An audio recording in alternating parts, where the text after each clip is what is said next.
So, my outro. How's everybody doing today? What up, you nerds? You nerd and nerdettes. It's a nerd unisex. That's unisex. Nerd unisex. I ran today.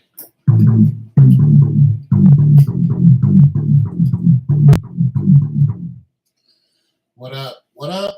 Yeah, I ran today, man. I did about a mile, a little over a mile, maybe 1.5, somewhere around there. So not bad. Not bad. All you nerds.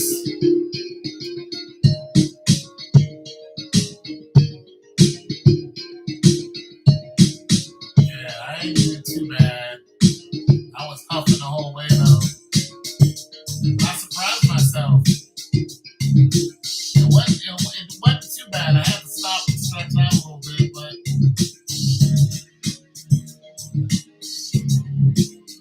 I was rocking.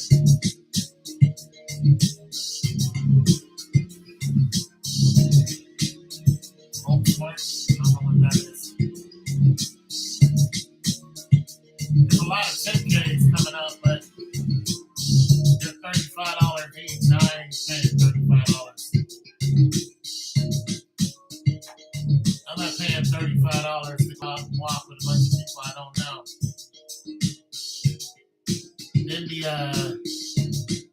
Then the wellness march is coming up. That's coming up in August. So they had a bunch of teenagers out handing out flyers for the wellness march. That's pretty cool. That is, I forget how many miles that is. I'm gonna have to look at the pamphlet, but that's about, that's the inspiring one. That march is like that's further than that. I think it might be about 3 or 4 miles. So,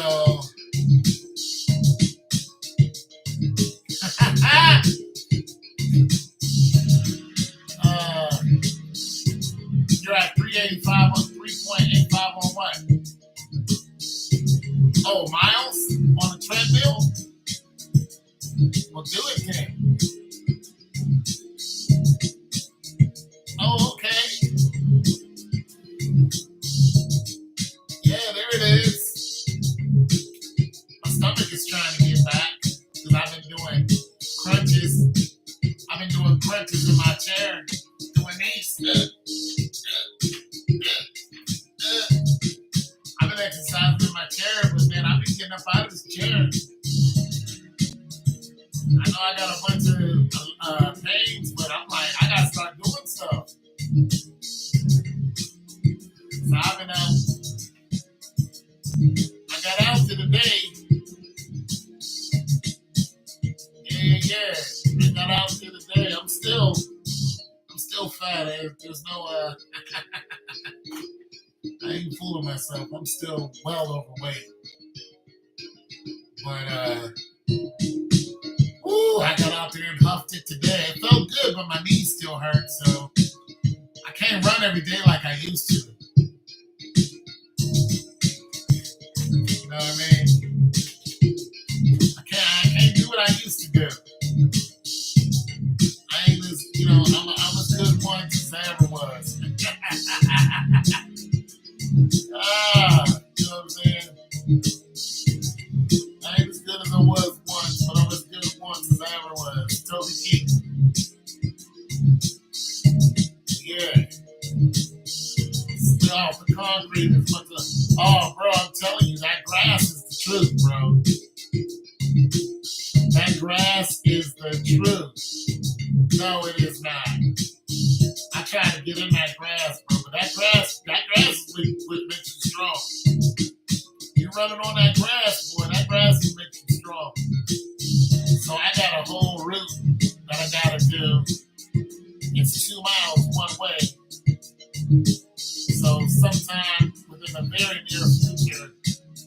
to run that, but I'm not going to be able to run the whole way. I already know it.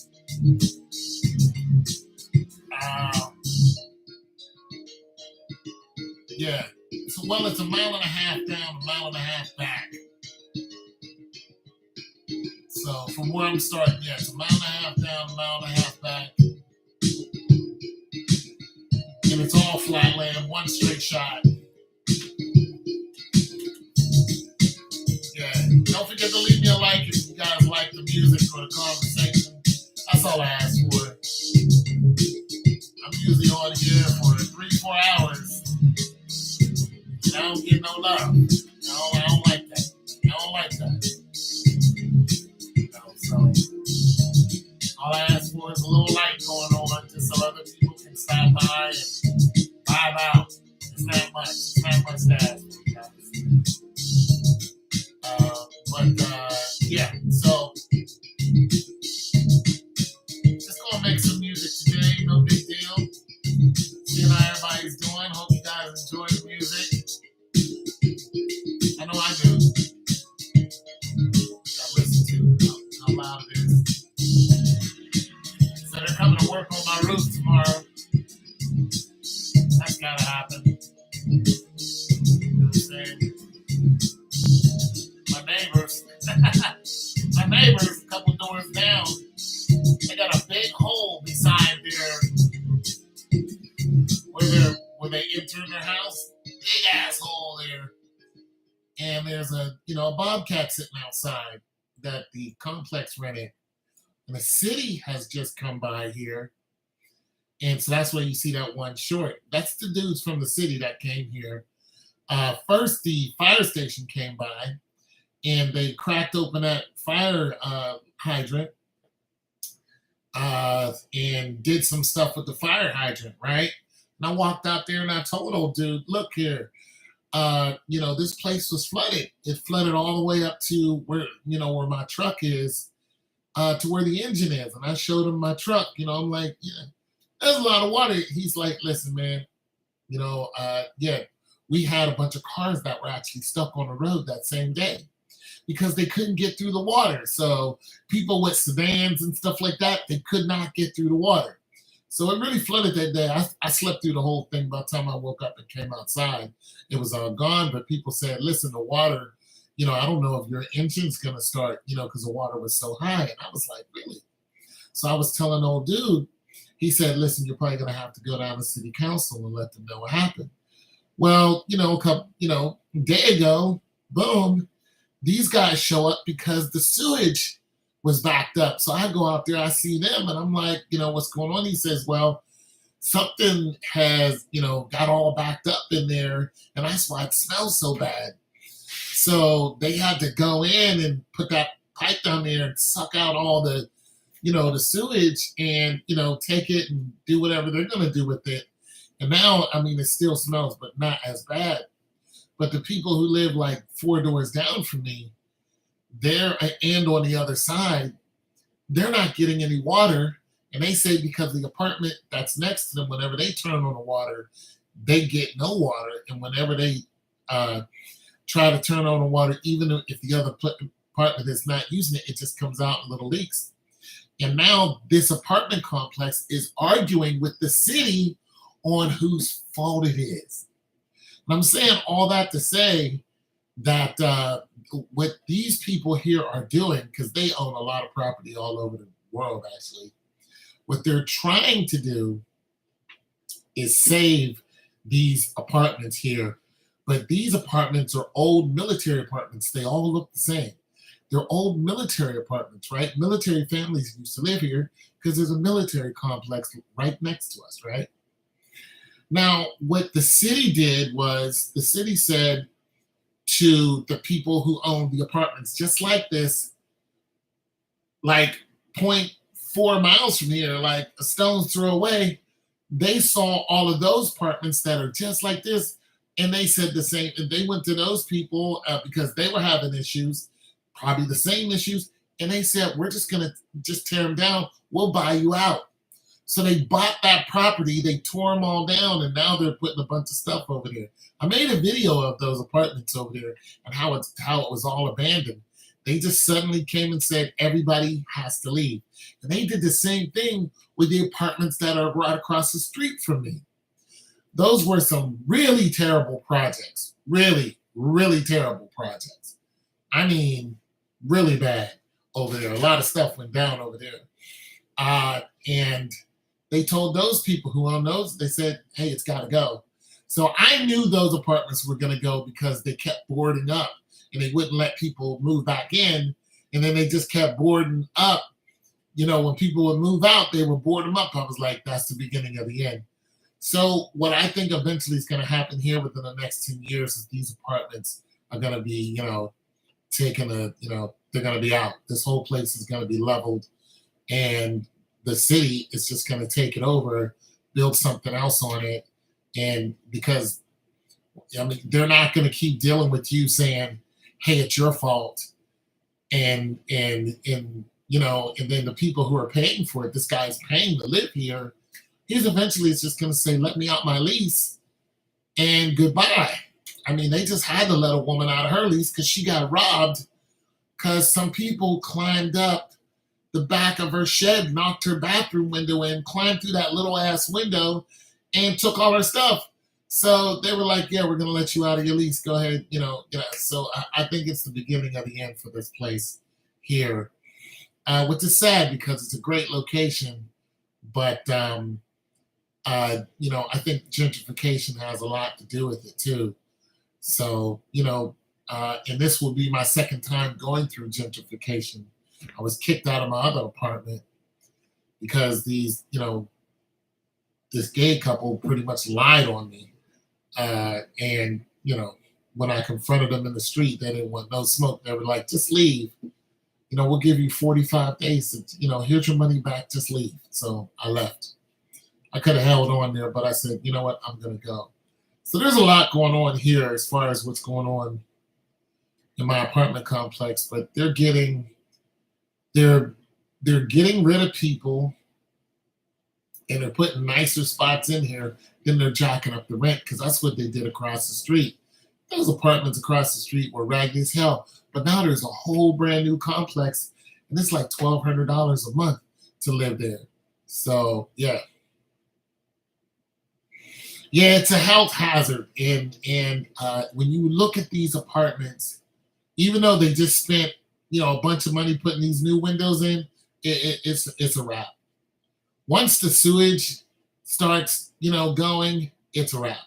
The city's gonna come in and take it over. That's what's going on with both and plumbing. Yeah.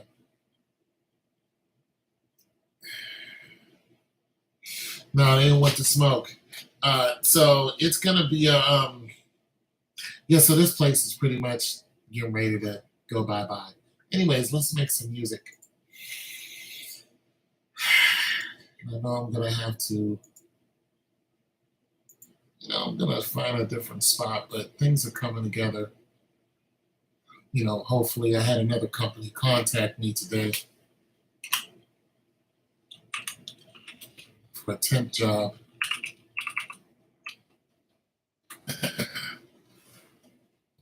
For a little temporary job, but they're like, hey, if you like it there, it's permanent. I was like, that's cool, but I need to find out, if I actually can work for you and how long. So, you know what I mean? It's my situation.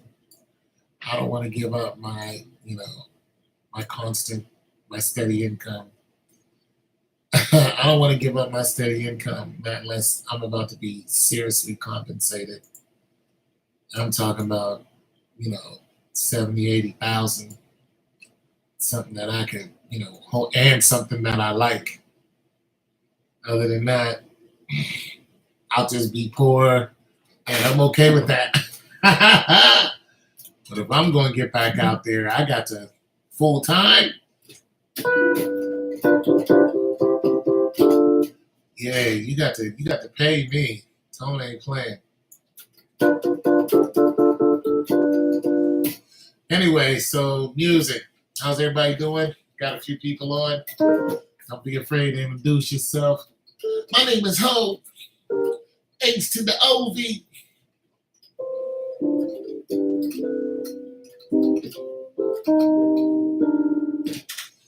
I check cheddar like a food inspector.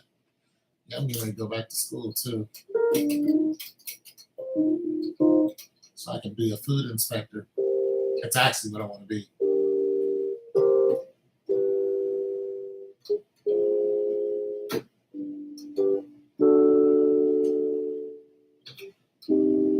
Let's go right down the line.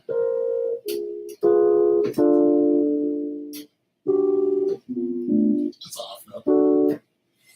All right, so let's find something to jam to. Get some sounds going on. I check cheddar like a food inspector. I think everybody left. I'm okay with that. You know how I am.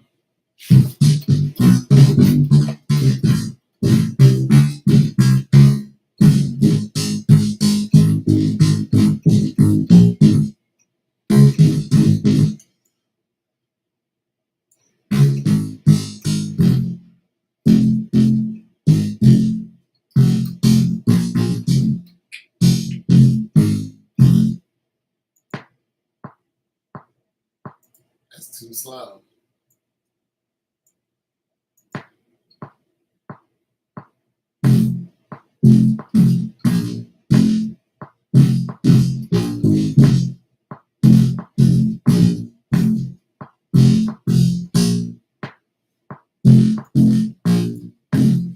Just want to see what the bass is gonna do. Yeah. From the east side, down with it now on the bass side. Down with the bass side, on the bass side, like a state side. On the bass side, and I ain't down with the skin down with the game and down with the bass side.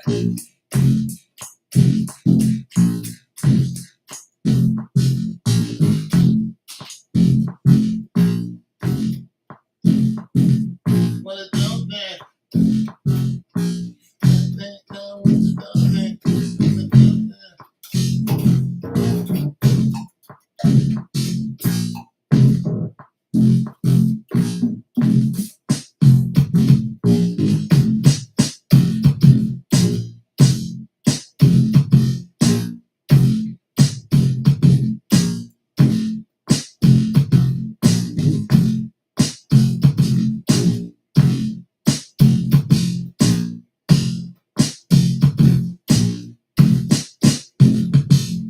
On the big side, on the big side, on the down with the state side, on the side, on the big side, and the big side, on the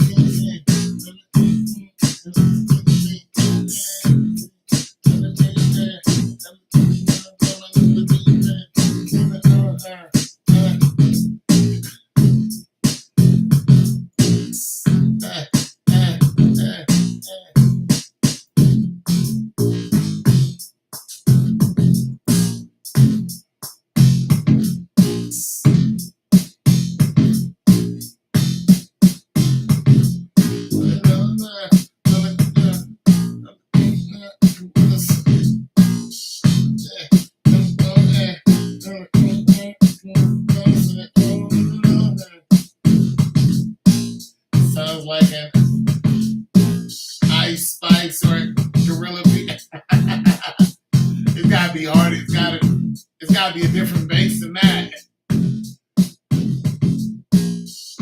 But I can see one of them getting on something like this.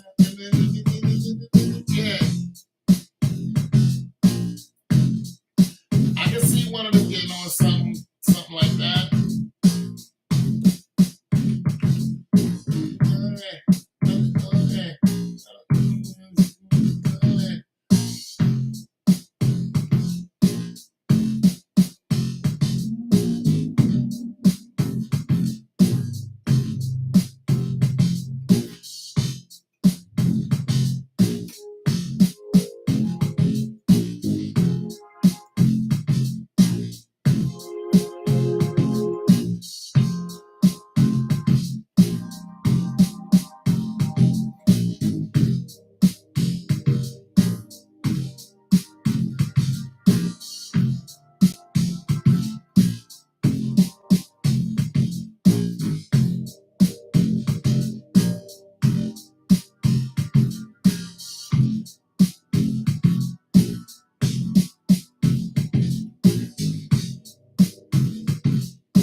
feel like a Glorilla type beat.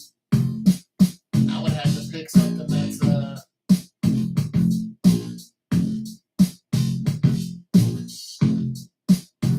Cardi too.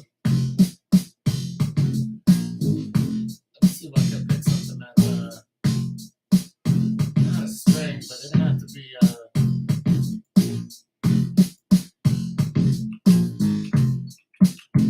I don't really listen to their music, but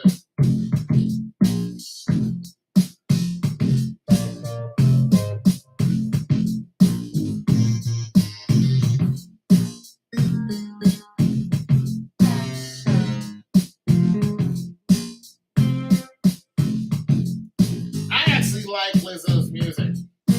Other than the cursing,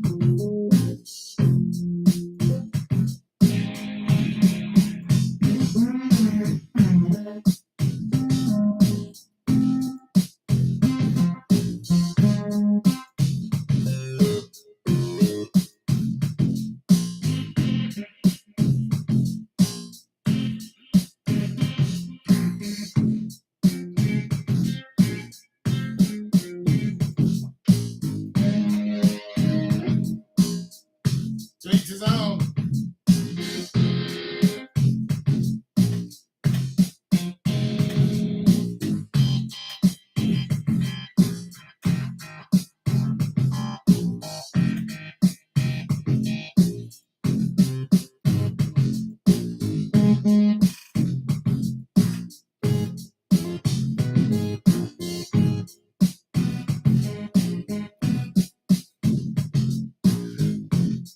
Can't do that with that this bass or something else.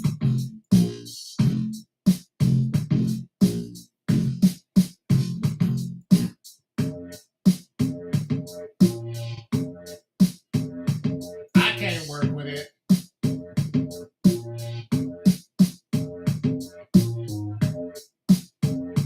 It's not for me. I've been there. I've been there, done that though.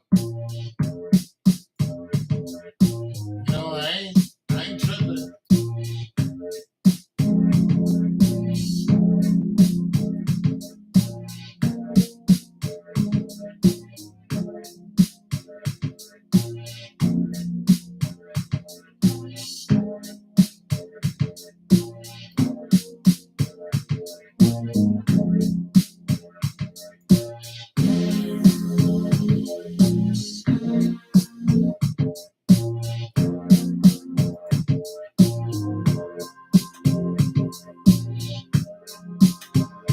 Hey, I've done that.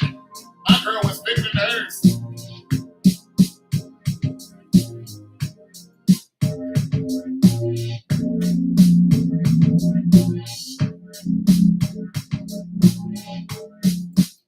My girl was way bigger than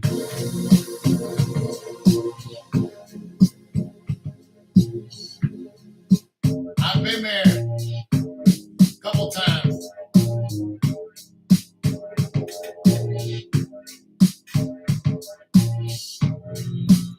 I ain't got no easy cop.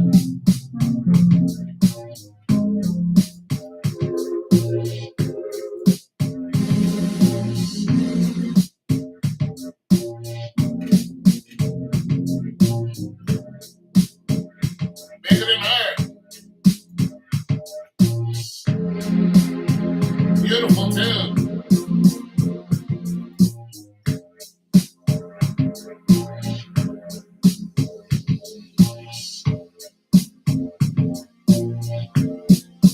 Yeah,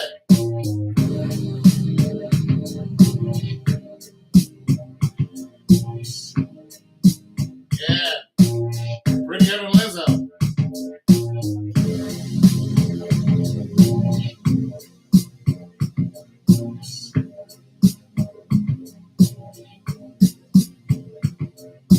Yeah,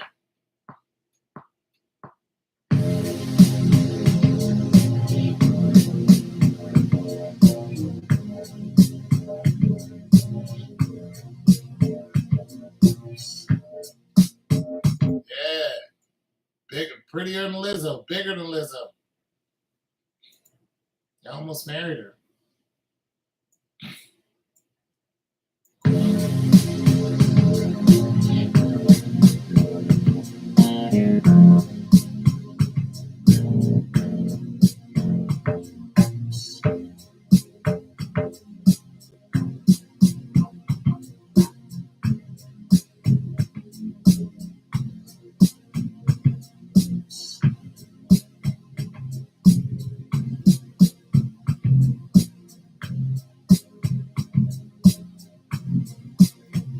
show.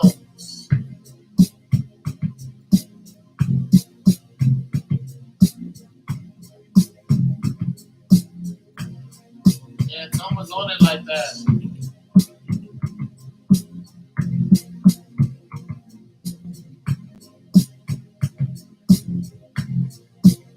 Hey man, listen, when you find out, let me know.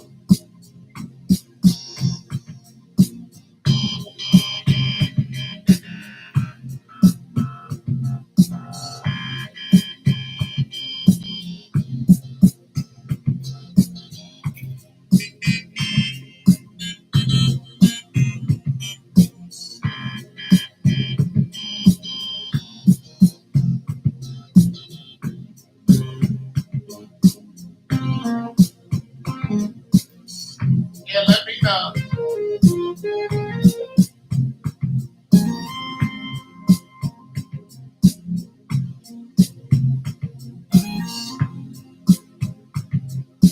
Yeah, you asked me a question, I want to know.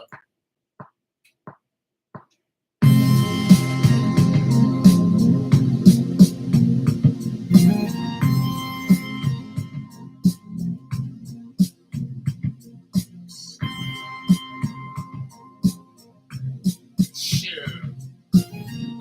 I think you have to actually borrow money. You gotta borrow money and show that you're you can pay it back. You know what I'm not good at? Borrowing money. I am not good at borrowing money. If I got it, I got it. If I don't, I don't. Listen, I don't like credit.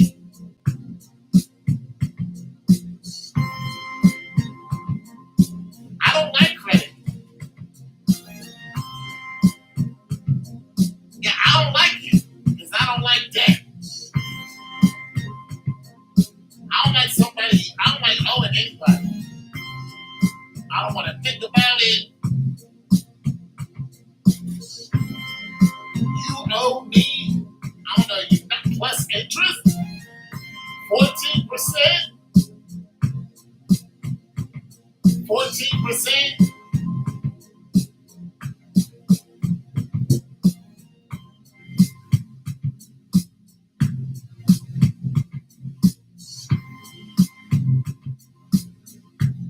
14% interest? They squeeze me?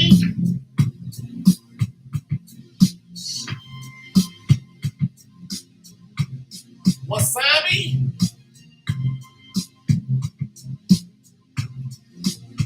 Wasabi?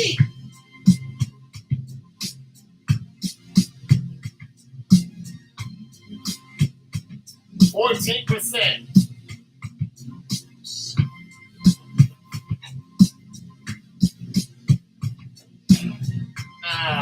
Nah, man.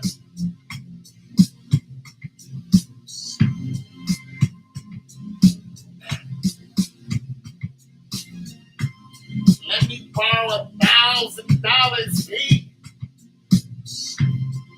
But I owe you back 1,400. No, what is it? No, I owe you. Yeah, no, I owe you back 1,140. I don't know. That's a hell of a price. Shoot, they up to 29%.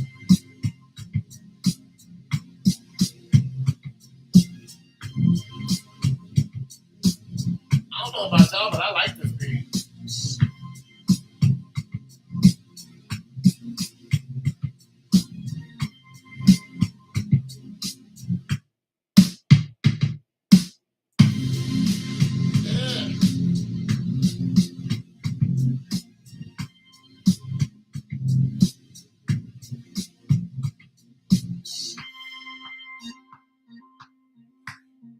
Yeah. Can't do it, B. I can't do it. My bank asked me to open up a card for 300. I said, give us 300 and open up a card.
All the way is exercising. That's probably why he hasn't answered you yet. He's on the treadmill.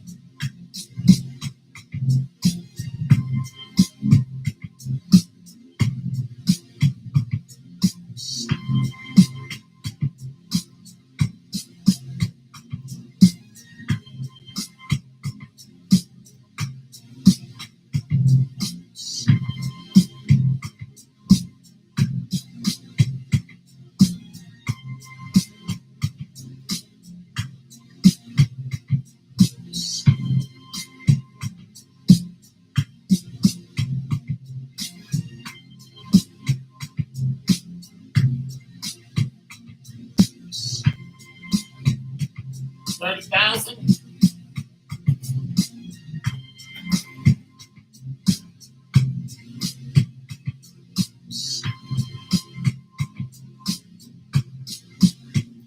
Not $30,000, just 30,000 credit limit.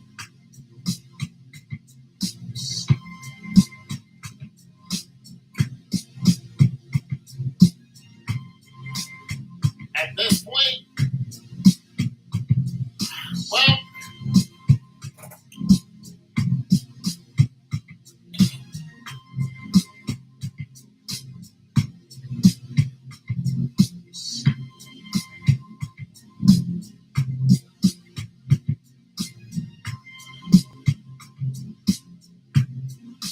at this point, I don't need it for anything. But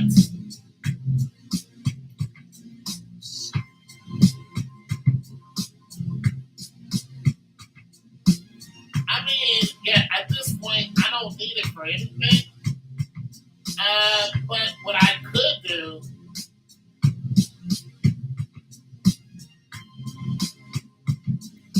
that's good advice. What I would, okay, so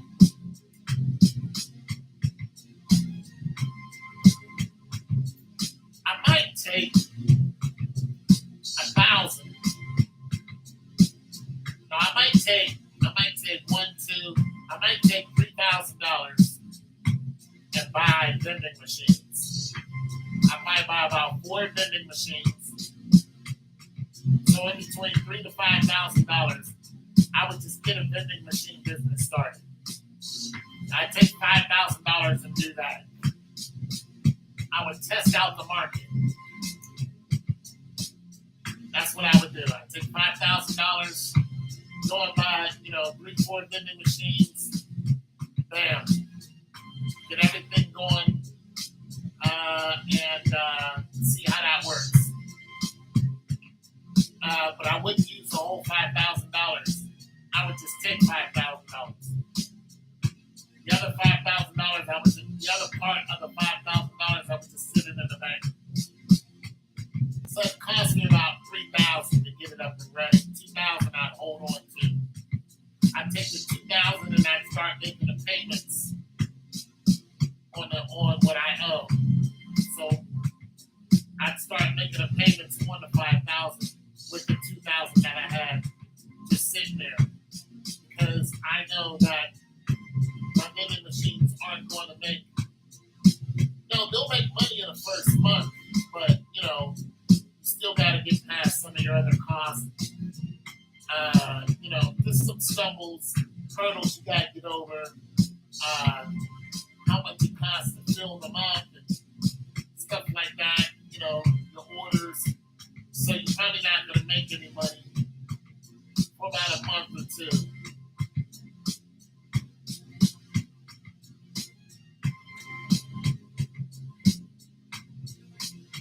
Yeah. Yeah, that's what I would do. So I would buy. I take $5,000. Say, okay, I'll borrow this, even though I have $30,000 to play with, and then I would set up a line of vending machines and see what it does. But let's just say that they don't work. I'm not hardly making any money. I would wait for about 6 months into it. I see it's not doing anything. I try to relocate them. If I see that it's just not working for me, I put them up for sale. So I'd sell them and try to get as much money back from them as I could. And then, and I would still make payments, while they're sitting in storage, and then hopefully get them up out of there. That's one thing I would do. The other thing I would do is I'd probably go back to school and take $5,000 and just go back to school, knock out my 5 classes I need to knock out, and then go ahead and become a restaurant investigator or a food investigator. So there's an investment. I can pay that back off of that.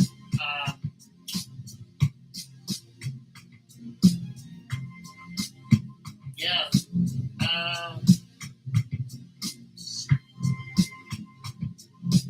Let's see what else.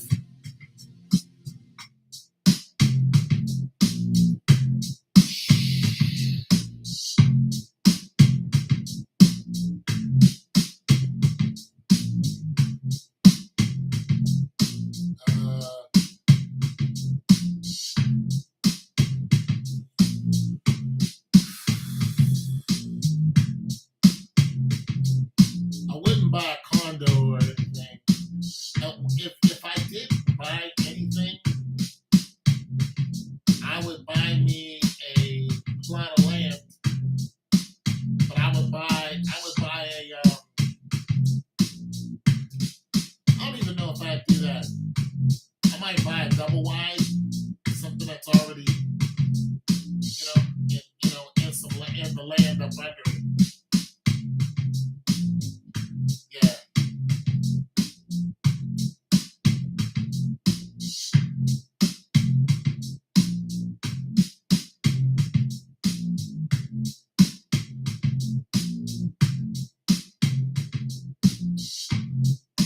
It's not a wise move for me. Nah, I wouldn't buy any studio equipment. I don't make any money off of what I do in the studio. Okay, so let me explain my studio situation with what I have. The only way that I would buy studio equipment is if I started really selling beats. I would have to sell just until you figure out what you want to do. No, because that's not an investment I would do, and then try to get out there like everybody else. That's a hard one, man. That's hard. Music is tough. Everybody's doing it. Everybody's thinks they have talent, and now no talent is the new talent. Hell, anybody can get an MPC and put something down. So it's just not, you know, the real money is in if you can write a song. Now that I'm actually good at. You know what I'm saying? I can write some decent songs. I could put some words together. But that's just a rough industry. If you're gonna do it on your own. Because it's rough, man. People hate on you quick in the music industry. So that's a good thing that a lot of that the music is individualized now. But I don't make enough money off of it. Now, let's say that some of the music that I got out there now, let's say uh, let's say that one of my songs went viral. One of my songs went viral and somebody picked it up and it went, I don't know, it did 100,000, maybe 200,000 plays that I could see. You know, enough people picked it up, 300,000, and truthfully, that's nothing. You know, that's really not a lot. Um,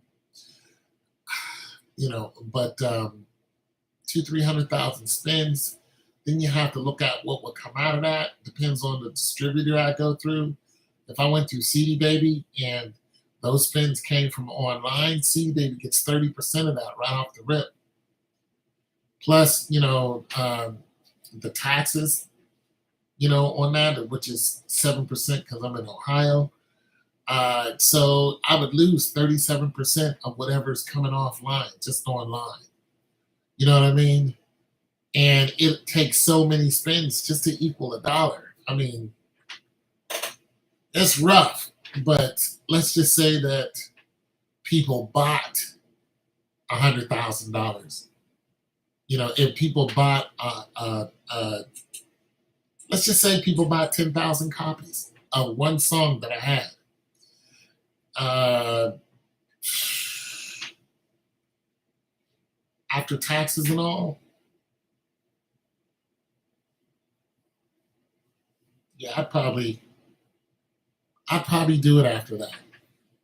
I probably I probably go in after that. You know what I mean? I mean, I get excited when I see, 10, 15 cents, but I make more money walking out in a parking lot and finding quarters. Nickel. Matter of fact, I found a quarter today. What I'm saying, I make more money walking around my apartment complex picking up quarters and dimes and nickels and pennies more than that than I make online with music. And that's just the truth. I don't make any money when it comes to music unless somebody buys my beats. So that's the reason why I wouldn't invest in more music equipment. I just don't make any money doing this. You know, I don't make any money talking to you guys. I don't make any money. These videos don't make money. You know, I might make 2 cents. I can talk to you guys for 6 hours. You know how much money I'll make on that? Maybe 2 cents. Maybe 2, 3 cents. So, like I said before, I don't do this for the money. I do this because, I enjoy talking to you guys. Other than that, I'd be watching a show like Fringe or something like that. Some sciencey show that I'm off into. Then I say my prayers and go to bed. Read my Bible, say my prayers, go to bed, wait for the next day. It's just that. But yeah, I probably invest in vending machines and some other venture. If the vending machines was making me good money, then I'd buy more vending machines, and then eventually I would buy, some property and stuff like that. I buy myself a condo or just somewhere it's my name and I don't have to move out. I'm the landlord. You know what I mean? As long as I pay my taxes, there's that. And yeah, pay off a place or something. But I wouldn't go out and spend $400,000 on a home. Hell, I'd probably take over somebody's payments on a place and do it like that. Pay off their taxes and then go and take their house.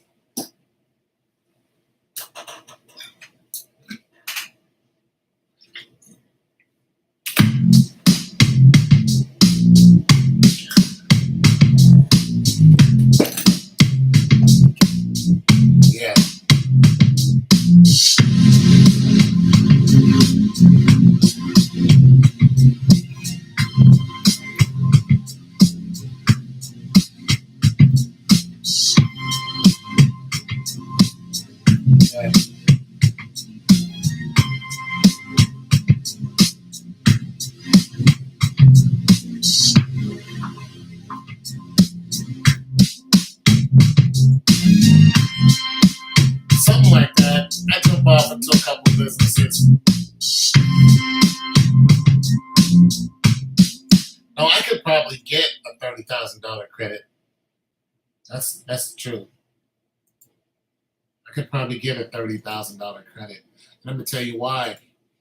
It's because I don't go out and all that. Like I don't go out and get into financial trouble. I don't. You know what I mean? I'm like, no, I don't want to. You know what I'm saying?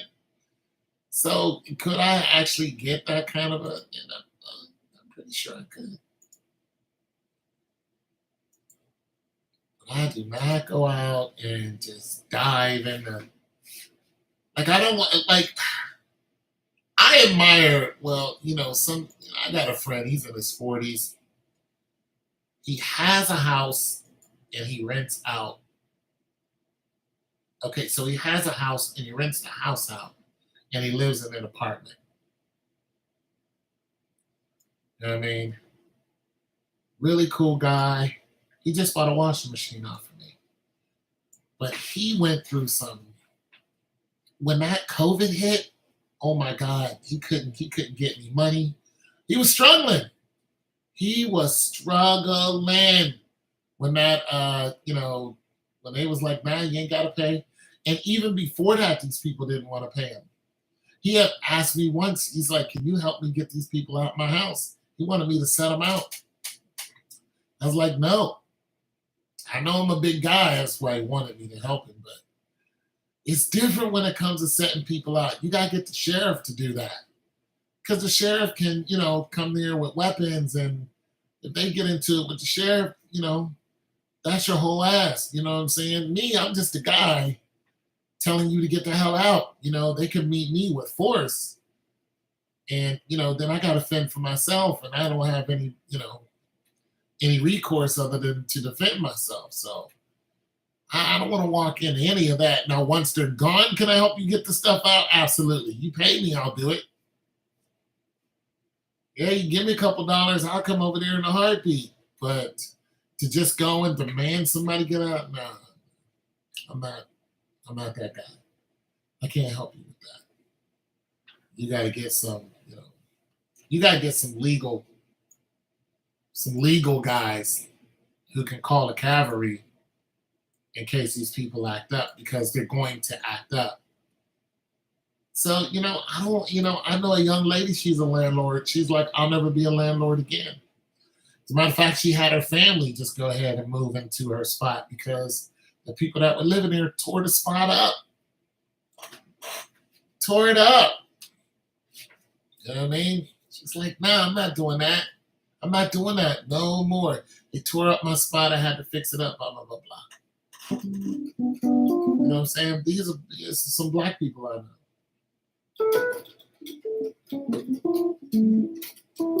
So, I know some people who are out there into that business. I facilitate their appliances. That's what they call me for. Or they call me to fix their appliances. Sometime I'll get a call, like my neighbor called me. She's like, listen, I know a young lady. I'm on the phone with her right now. She just wants you to take the refrigerator out the house. Because the guys who brought her new refrigerator, they won't take it out the house. I was like, I don't understand that. I get over there, there's two guys there who don't want to take her old refrigerator and remove it. They were like, we didn't get paid for that. I'm like, I don't understand this. She bought this from a department store. You guys should remove it. Shit, not me. I ain't fighting with nobody, but they pay good. Mayweather, he pays good when he pays, because he still owes Paul Logan millions of dollars. But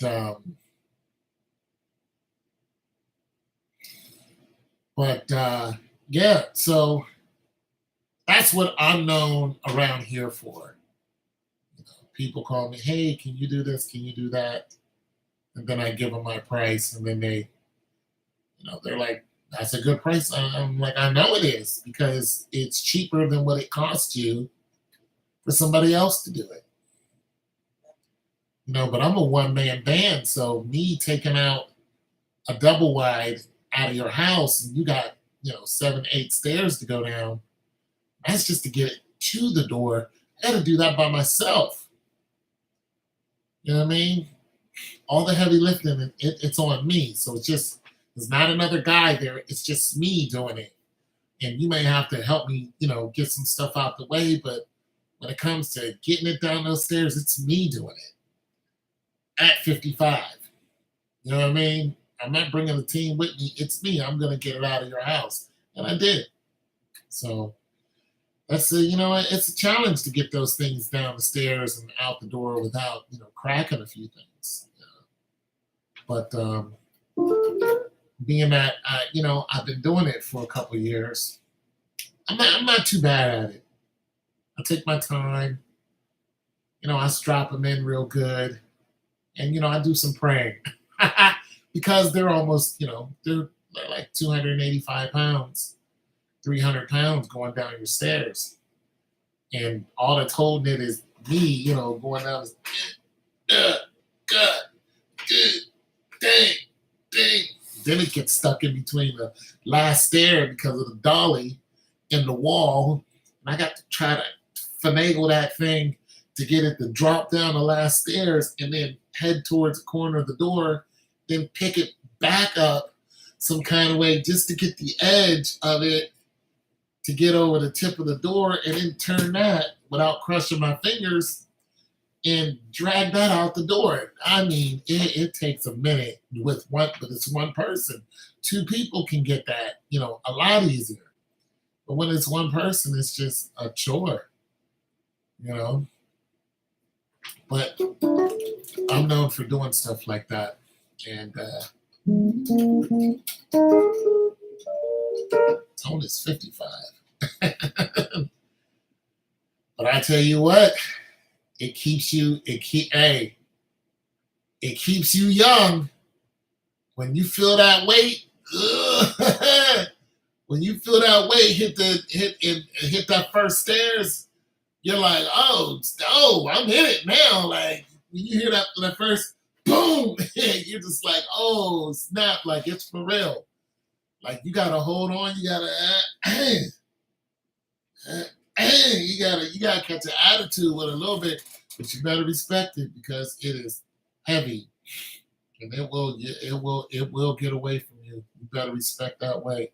And I respect it, boy. I don't play. I do not play with that weight at all. I respect every single refrigerator. I don't care how big it is, how small it is. Any one of them can, any one of them can send you to the hospital. So I take my time and I'm like, okay, let me take my time with this refrigerator.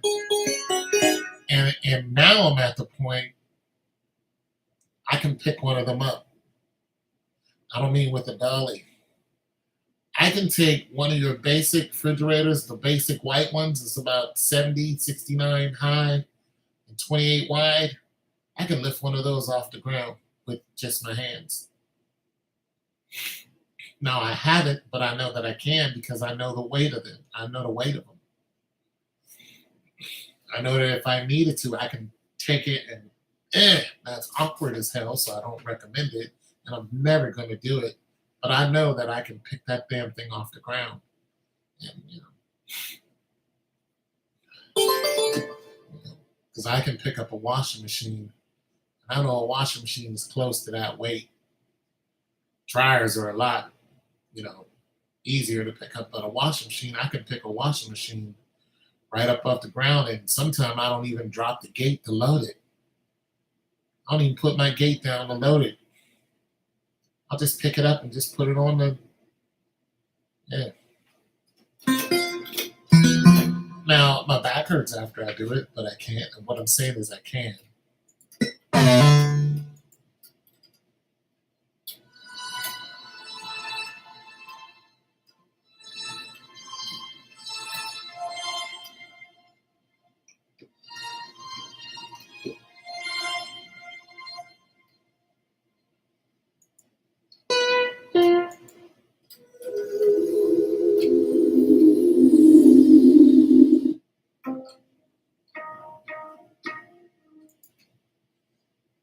This is hard with a rap beat.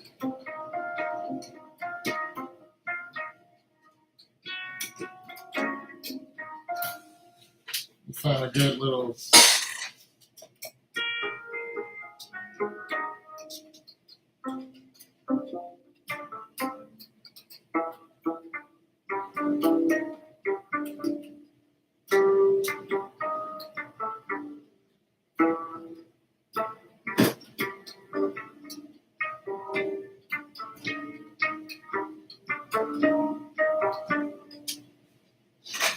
That's tough with a little rap beat on it.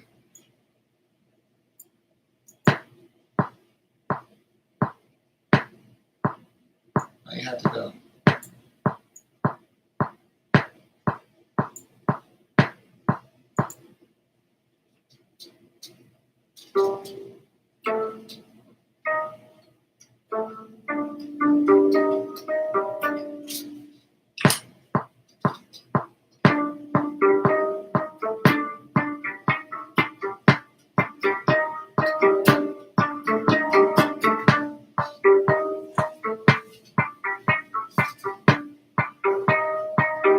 Yeah, that's where the deadlift's coming in. What's going on, Natalie? Yeah, this is true. That's where the deadlifts are coming in. There's no doubt about it. It's the deadlifts. Those deadlifts are working. There's no doubt.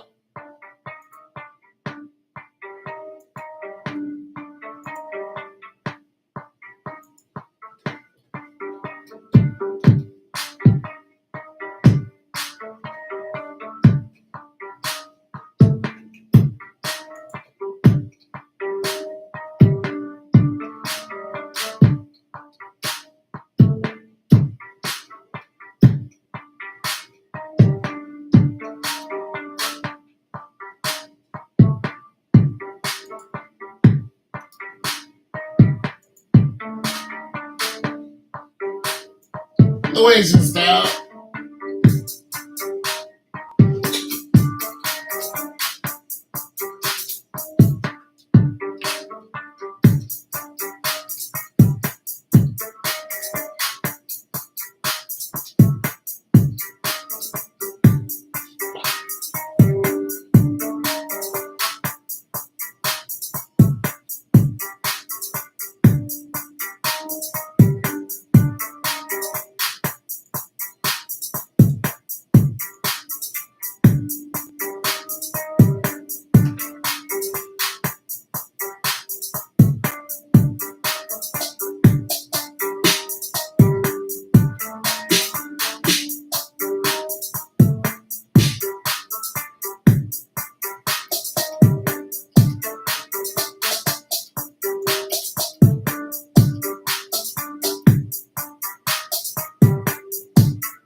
come in handy for it too.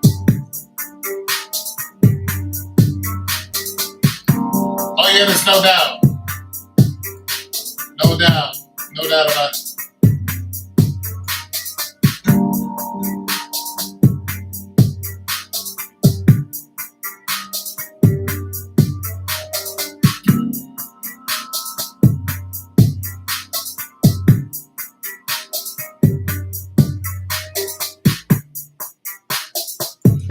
Yeah, bro.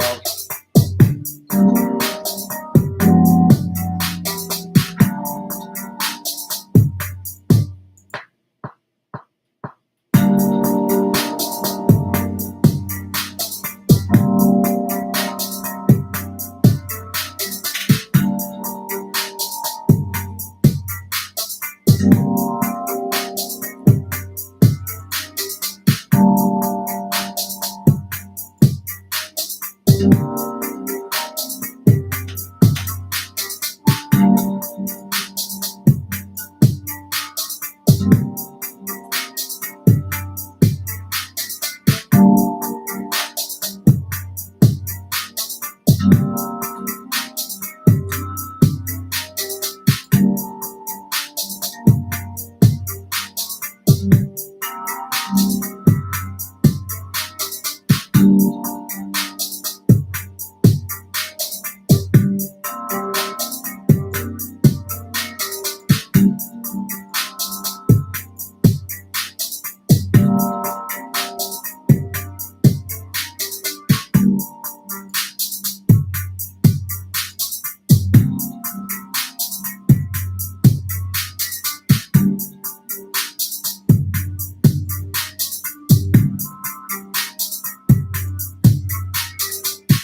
man.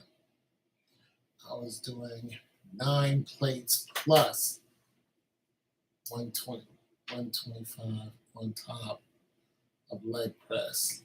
Could only get 8 and then 5. 1 second. 9 plates plus a 25. That's not bad at all. I think I did the most I ever did was I filled the whole first rack up on both sides. But I did that at Planet Fitness. There wasn't a second, rack. But my tendons, well, when I do that, my tendons hurt so bad. They're like, don't do that again. So like when I was running today, only thing I was really worried about was my tendons getting real tight. And they did. So I had to stop and stretch. But, once I stretched them out a couple of times, I was able to get home. So I was still able to do over a mile. Plus, the majority of it I did. Well, half of it I did in the grass, half of it I did on the asphalt. So I did surprisingly well for me. I was surprised.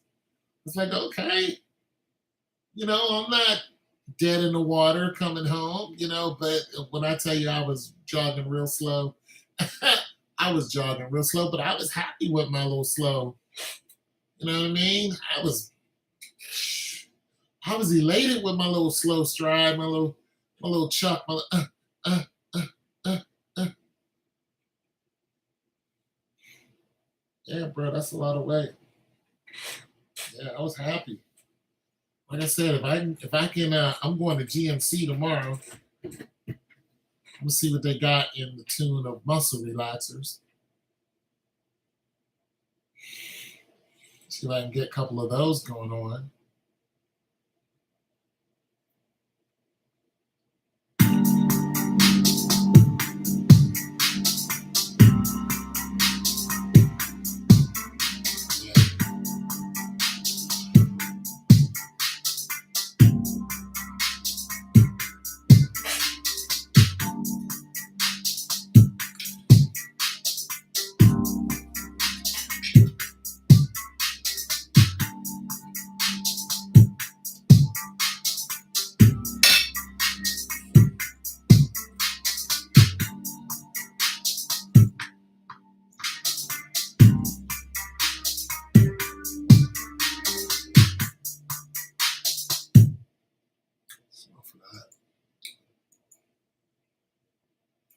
So what up, Nat? Your mom and sister make it home? Everybody made it home safe? Hopefully. Everybody's at home. Mom came home. Oh man, I'm trying to. I ain't able to pick up my stride yet because my knees hurt so bad, but you know, a little run I'm about to do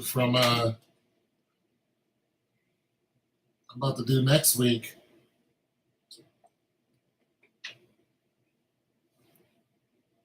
It's gonna be around 3+ miles. So that's gonna feel real good. I'm gonna have some hurt from it, but I'm taking my time. Like I said, it's a slow roll. I'm 278, bro. So I just want to get a little slow. Chuck going on. That's it. Get in my zone. That's it for me, bro. Once I get my shoulders into it, go to the arms. Whew. I feel like I'm running back in the military again. Yeah, man. I feel like I'm doing a PT in the morning again.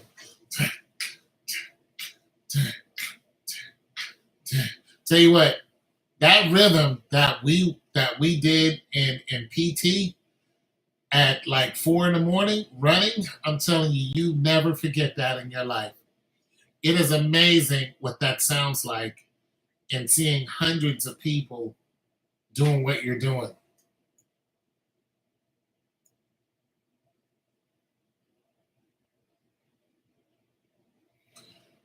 And his knee, he gonna be all right. Stem cell therapy, man, I tell you what, it is amazing. And it's gonna fix other stuff in him. Once he puts that in his knee, it's gonna go to his spine, and then it's gonna start correcting his eyesight, his memory. I'm telling you, it's gonna do a whole bunch for him. You may inject it in your knee, but it's gonna run right through your body. And once it hits the spine, that's it. It just goes to it's gonna start fixing all kind of stuff.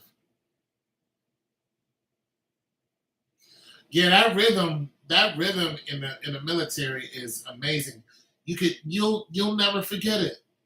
Just the clap, and then watching all those people with one goal in mind, and you're just running, and you're watching the sun come up. I'm telling you, you don't even feel it. You just like you feel like you could win a war. It makes you feel so good to get out there and exercise like that. Oh my God, it's amazing. It's just amazing, that rhythm. Yeah. You and the homies.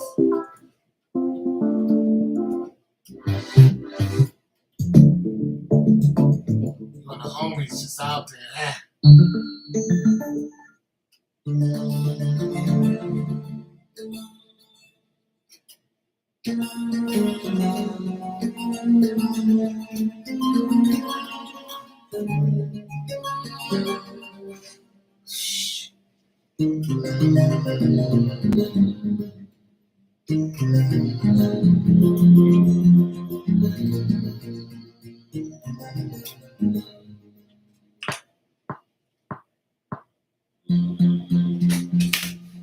Boom, boom, boom, boom, boom, boom.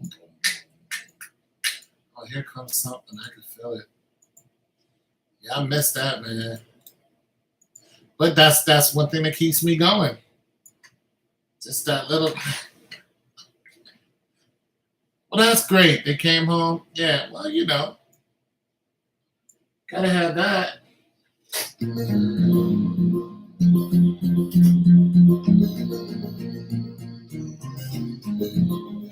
Gotta have mom and sister coming home.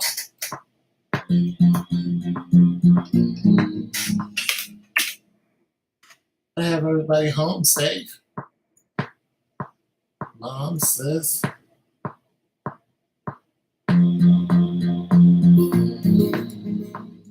Yeah, we need them. They're part of the chat.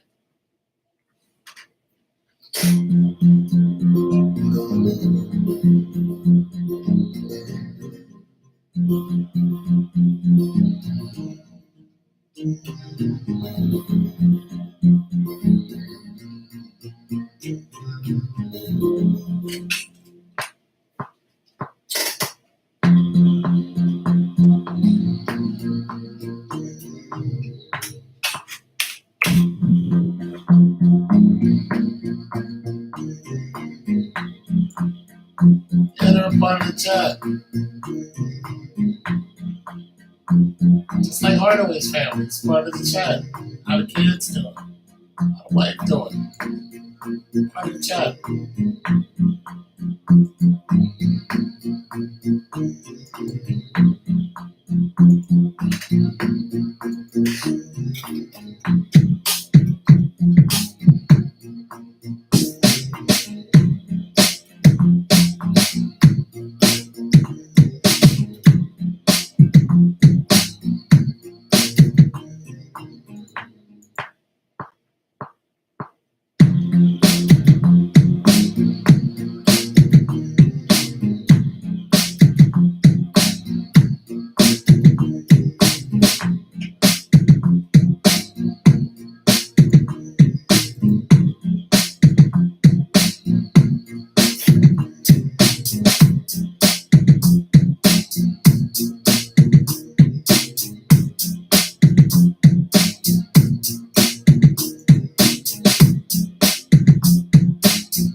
Everybody's asleep. Hey, do what you want with it.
Okay, let's see it.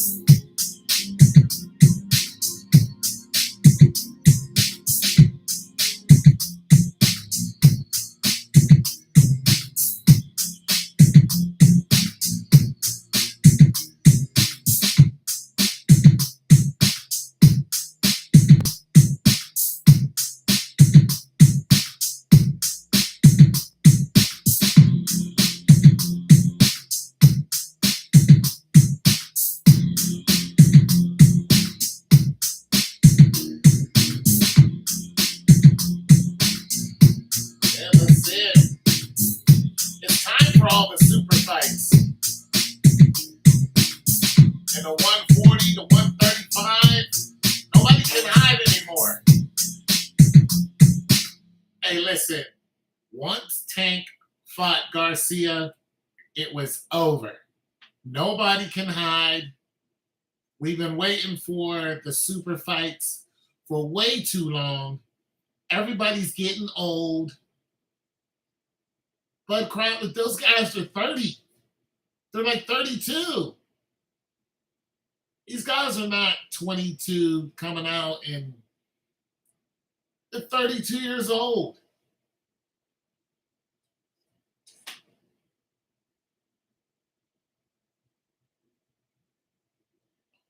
I don't care about them two at all. You know, I'm going to tell you why I said that. Because Kimura left him and went and got pregnant by the actor dude and married him and then got a baby by somebody else. Come on, she gone, bro. And then he knocked off that white woman. And then the white woman didn't say anything, had her all up in the hotel, knocking her straight off. Like, yeah, Mandinka style. Knocking her off, right? Beautiful white woman too, right? Come 5 years later, that white woman gonna go into the Me Too movement and say, yeah, this is what he did to me. And they was like, wait, what? Get this woman on the air. So they got her on one of them shows. And she was like, this is what happened.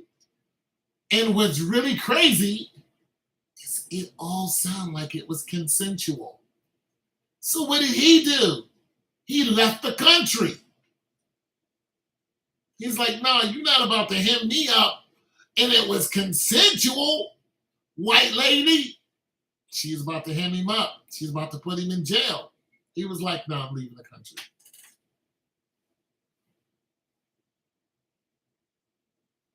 Yeah, that's what I'm saying. That's the same white woman. The same white woman.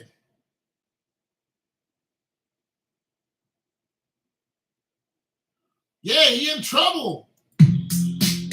That white woman want her money. She want her money.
and the Furious 97, then they can make Mission Impossible. I don't care. I love them because I know Tom Cruise does all the tricks. Yeah, whenever he says he wants to do something, and somebody says, "Hey, you can't do that," he finds the way and does it. Yeah, Tom Cruise fires people all the time. He's like, "You're fired." Yeah, Tom, we can't do that because of safety. He's like, they said he said, "I wanted to do this jump," and the safety guy said, "You can't do that." They said, "What'd you do?" He says, "I went and got another safety guy." That's it. That's why I love all the Mission Impossibles, because that dude is really doing, just like the Jackie Chan movies. That dude was really doing those stunts. Jackie Chan didn't have a double. He was really doing them. He's getting his ribs cracked. He didn't care. Jackie Chan was doing, man, I give props to anybody who's out there like that. Yeah, I love the stunts. I love the stunts. Yeah, Ethan goes hard, baby. Mission Impossible.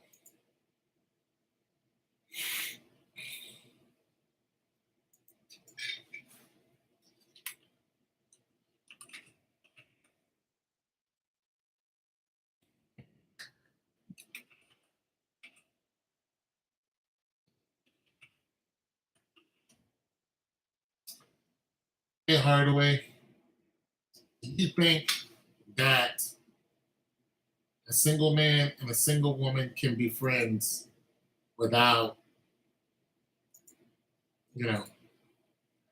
wanting to jump in bed with each other? They can just be totally friends. Just cool. It's my bro, that's my sis. Which is cool. It was cool. You think? Do you think?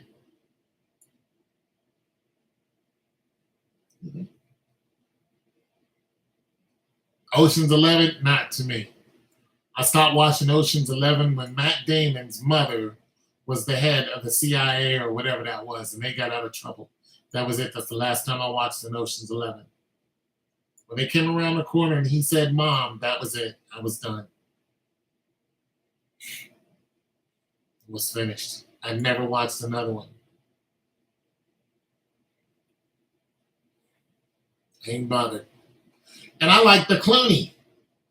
Hell, I like George Clooney better in Oh Brother, Where Art Thou? That movie was so good.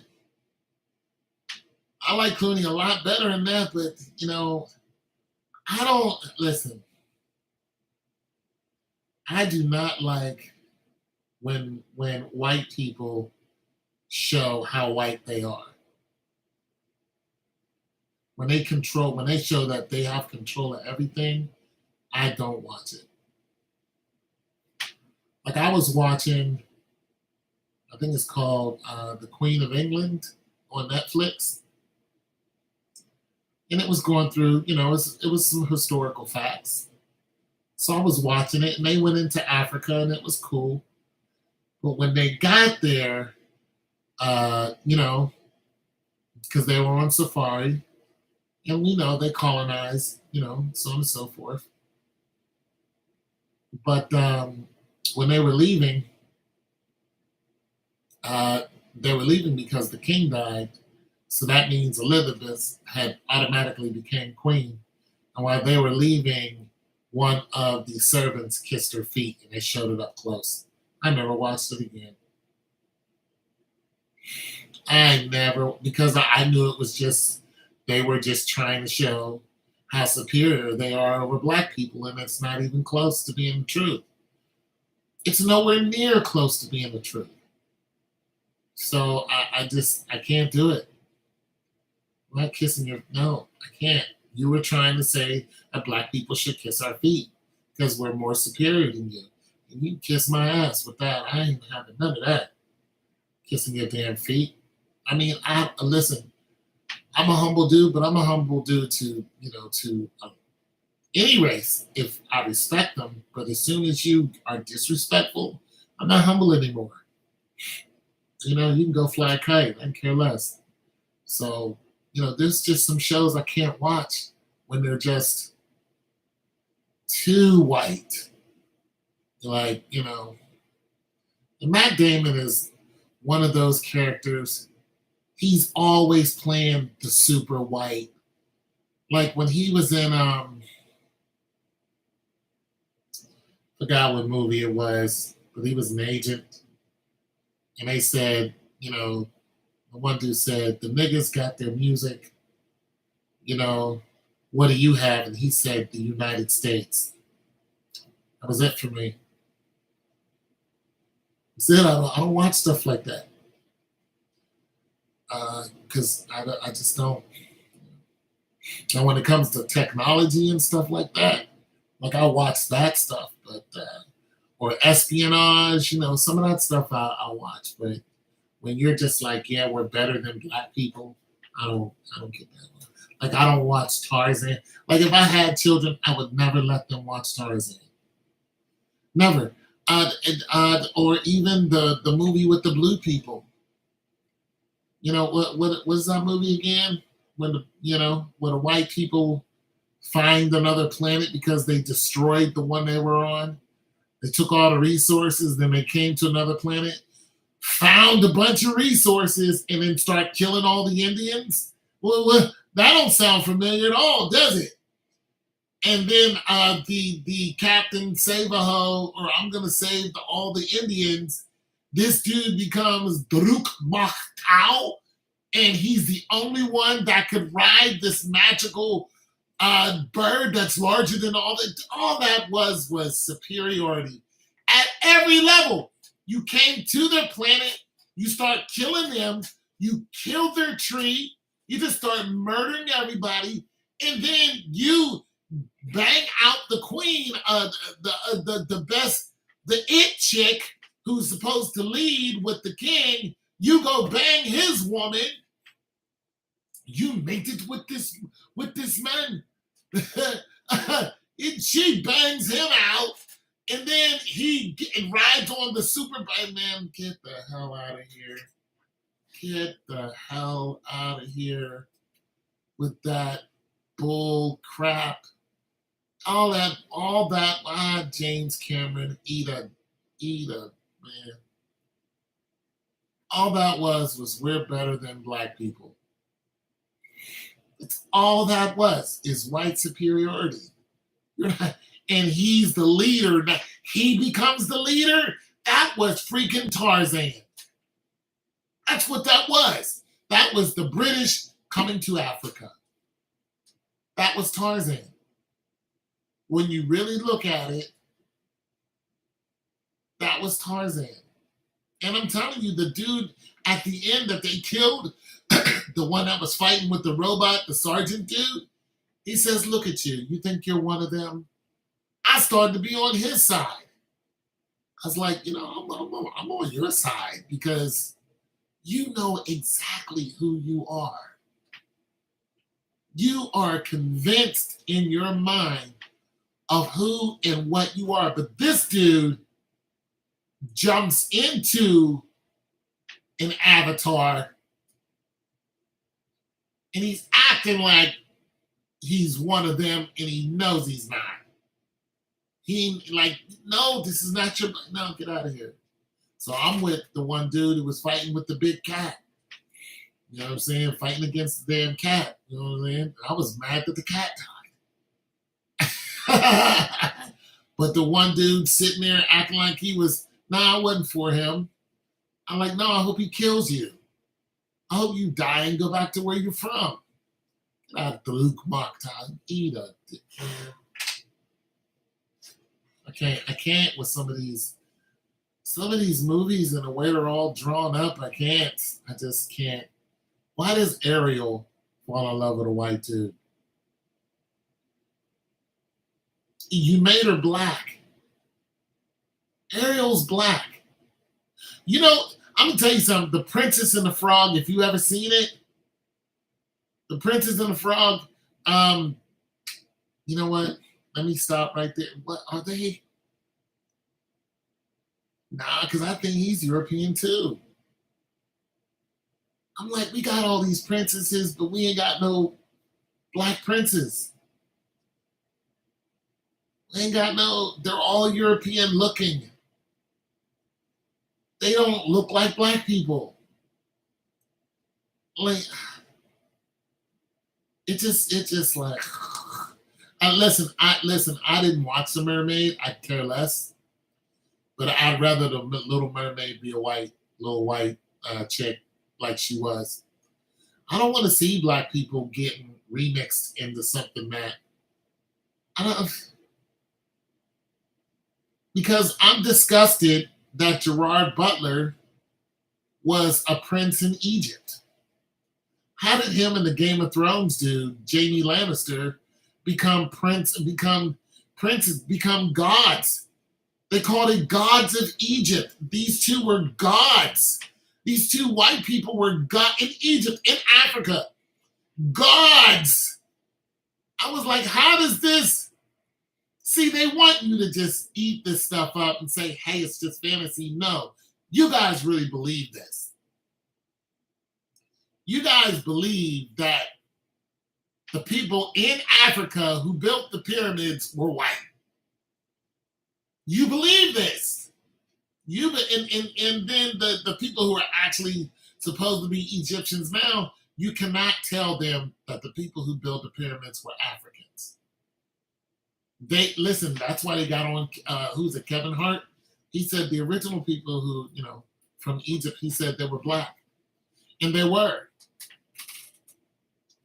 Their black whole region is black, all the way to Ethiopia, from Punt, the Library of Alexander.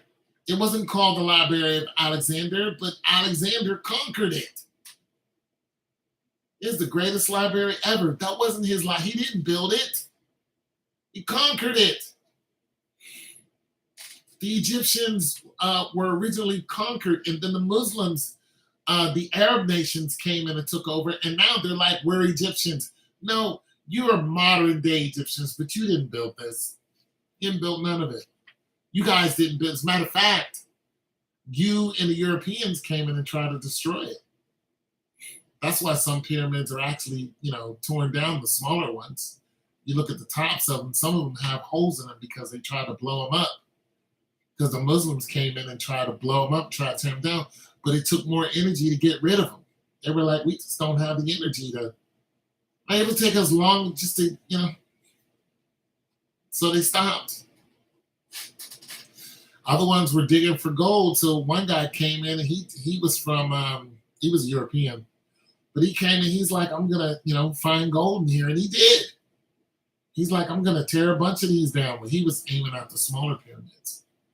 But they didn't build them. Every time they discovered something like they just did, and a bunch of stuff's on the wall, guess what? All the people are black. Look at the pyramids that are in the Grand Canyon. There are pyramids in the Grand Canyon, and they're surrounded by an electronic wall. There's some people who were recently there, and they were touching the electronic field, and her hair was standing up on her head. That just happened. She made a TikTok of it. And she was tapping because she couldn't get past the electronic field. It's surrounding the pyramids. Why would they do this? They even have pictures of the inside of the pyramids. Guess what the people look like? Me. All dark-skinned people. I just love how people are just so delusional.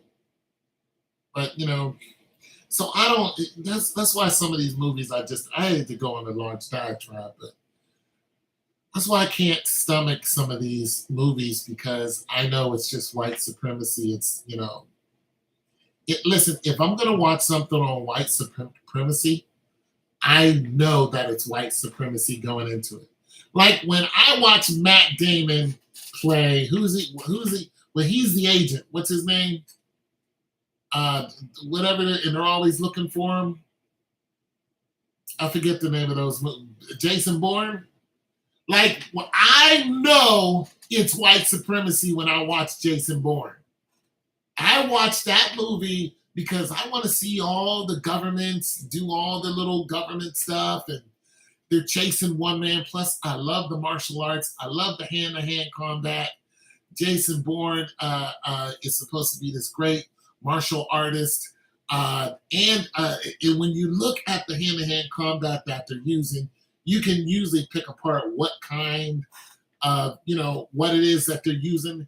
But what's even better, it's what the person's using against Jason Bourne. Because remember, he goes to different countries. So he'll fight some Middle Eastern and they'll be doing like Krav Maga or something like that. And he'll have to figure out a way to fight against it. Those are real fighting moves. It's a real fighting style. You know what I mean? So that's why I like, the Jason Bourne stuff. But I don't look at the Jason Bourne stuff and go, why aren't black people in here? I don't give a damn. I don't need to see that one black person in a Jason Bourne movie. I don't. I could care less. I could care less. Because the movies are good the way they are. And another thing, I don't need James Bond to be black. Even though the next James Bond is going to be black. I also don't want to see a black Jason Bourne. I do not want to see it. But Jason Bourne is like a super soldier. So if they have another super soldier and he is black, I'm for that all day. I'm 100% for that because of the Manchurian Candidate. If those of you who hasn't seen the Manchurian Candidate, look at that. That's basically what it's about. So, so if they want to make black, Asian super soldiers, all that other good stuff, I'm all for it. I'll watch it. You know what I mean? And put it right into the Jason Bourne trilogies. I'll watch all of it. You know what I mean? But the supremacy, when it comes to lording it over black people or any other nation, I do not watch that. I can't stomach it. But yeah, I like the Clooney. I like George Clooney. I like Mel Gibson too. I still like Mel Gibson, even though he used some choice words. But I like Mel Gibson when he's running from the government. You know what I'm saying? I also like the Pelican Brief. Damn good movies, damn good plot lines. Julia Roberts in the Pelican Brief, love it. I love that stuff. It kind of reminds me of Backdraft, that type of thing. And there's some truth to all the stuff that they put out there like that. That's why I like those movies, because I'm like, we know y'all really doing these things, except somebody has it in the script. Like the one Gene Hackman and Will Smith movie. I forgot the name of it. You know what I'm saying? Will Smith was running from the government. I was like, yeah, I could see this happening. I could see this happening 100%. Because Will Smith was just a lawyer. He wasn't a super soldier. He's just a lawyer. And, boom, his day just went left. And he had to figure it out. So I can see that happening to anyone. You know what I mean? As a matter of fact, that type of stuff does happen to just random people. You get caught up into something, you have no idea what it is, and now you're in it. You know what I'm saying? Enemy of the State, yeah. Enemy of the State was a damn good movie. That whole setup that Gene Hackman had, you can't tell me that wasn't a real person. And if you look at Gene Hackman's character in the beginning, before Will Smith made a phone call and it all came down on him, and look at where it was set up at, there are people who are really like that. If you look at that setup, and then you look at Mel Gibson's setup that he had in his house, and when they came to get him, he burned it all down. It looks very familiar, like that. Yeah. That's why I like those, because they know people who do stuff like that. People who are really like, the government is really listening, or the government's really after me type of people. Plus, you hear about CIA spies. As a matter of fact, the last spy is the Asian chick. And she got to some of our senators. She got to mixing it up with some of our senators. They found out that she was a Chinese spy in real life. In real life, this chick was a Chinese spy chopping it up with these senators. You can look her up. They found out the chick was a whole spy. Yeah, that's what I'm saying. That's what's going on now until they exposed her. And once China exposes you, or God only knows what's going to happen to her. Look what Russia did to their spy. They poisoned him with I want to say mercury, but it wasn't lead, it wasn't mercury, it was something like that though. They killed him slowly. He died a real slow death, painful death. There's nothing they could do because he had it in his blood. But he was a spy. And America caught up to him, and that was it. They killed that dude. So that's why I like a lot of these spy movies, the good ones, the ones with the really good scripts, well written, really good actors, not just, and some other movies that I like that are real white. You're like, this is the whitest. There are no black people. Sometimes I love it. Like when they do those small town movies, like The Crazies. Ain't no black people in The Crazies. Maybe one or two. Dude working at a grocery store or something. Other than that, no black people. I'm for it. Or movies like Lock, Stock, and Two Smoking Barrels. Yeah, Liam Neeson stuff. Love Liam Neeson stuff. He plays the same character. Love it. Taken. Love Taken. It's the same stuff. You gotta love it. What's some other that Netflix series? Well, The Equalizer's been taken over though. The Equalizer was first Charles Manson. Charles Bronson, not Manson. The Equalizer was first Charles Bronson. Now it's Denzel Washington. Denzel. But I still like them. I like the Equalizers. Well, who are the Netflix series Stranger Things? Found out that was true. The whole thing of Stranger Things is all true story. Once I got into that, I was like, this is a true story. There's no way they're coming up with all this story arc and they didn't get it from somewhere. Find out the government really did these things. They really did. There is really an upside down of those creatures that they, were talking about, Demogorgons and all that. Those are all real creatures. The girl that could do all this stuff, number 11, there are people who can really do what she does. All over the place. Sometimes you'll see them on TikTok doing stuff like that. Yeah. But I love the fact that it started off in a small town. And then look at that other movie where they were talking about a train derailed and all this, smoke and stuff came out, and then it really happened in Ohio. The movie was about a train derailing in Ohio, and then what happened? About a week later, a train derailed in Ohio. The same thing. A bunch of gases came out. Bro, I'm telling you, a lot of stuff you see in these movies, bro, it's all real. I look at all of these movies as a documentary. All of them. Whenever they say they found something under the sea in some movie, I'm like, I know it's there.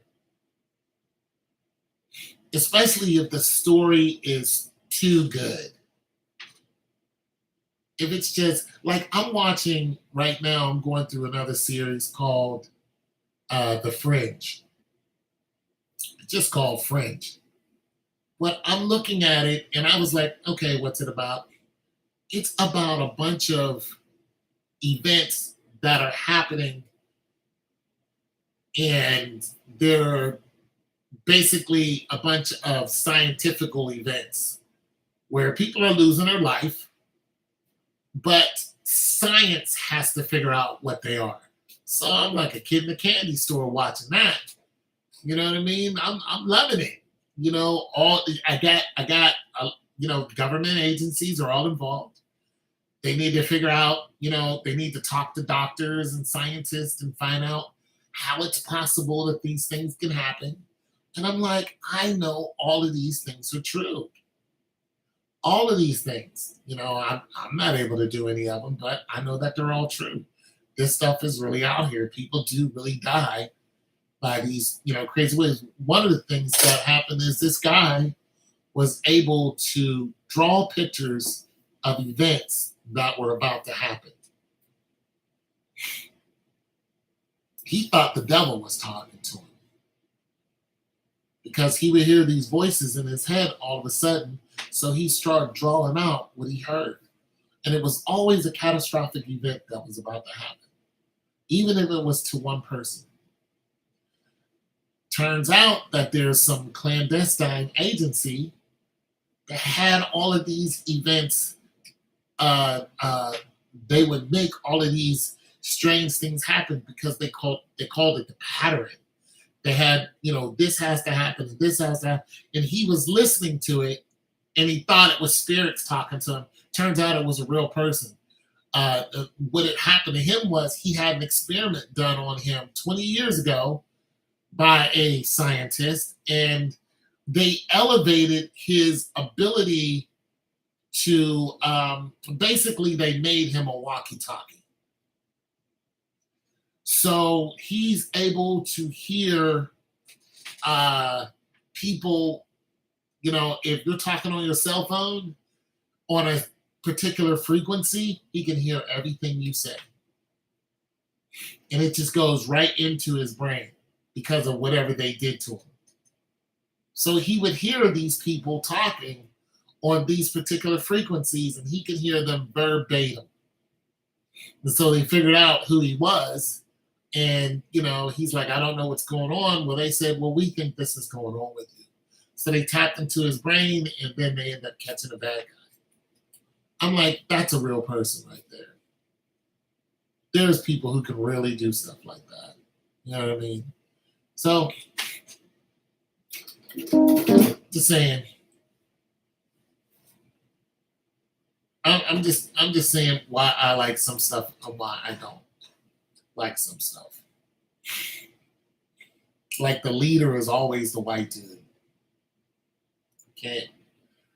Oh my God. Like John, what was that? John Carter?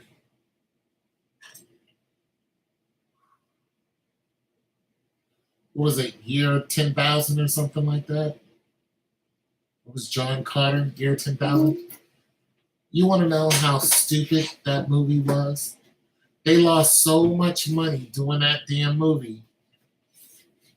And they lost all that money because they tried to make it seem like this white guy can go to this other dimension and become this super, super being.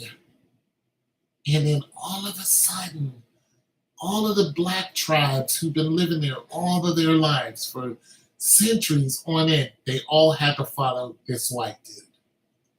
And the criminals were 3 white old men. And they were all in charge. They lost so many people with this corny story by trying to make sure that everybody knew that white people were in charge. They lost the audience and made it so that it could have been decent. Another thing with that one movie I didn't watch. I forgot the name of it. This guy in space. He's supposed to be this great white dude. Him and this white woman. All the creatures in the universe say, oh, we need your help. You're the only one that can save us. This is what they said in the script. When I seen that, I didn't even see the movie. I just saw that little piece. I never watched the movie. No, you're not. You're in the universe. Everybody in the universe, the white people are the. I never watched that. Never. You know what I mean? Nah, I can't do it. I can't. I can't digest it. I can't. Not when it's very evident that they are not the smartest people that's ever lived. They're not the ones who created anything.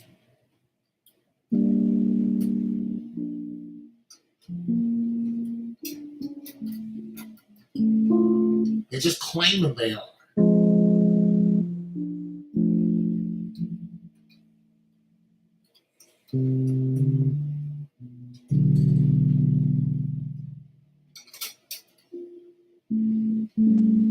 You can't be making those claims and then the truth comes out and you start killing everybody who tells the truth. You can't do it.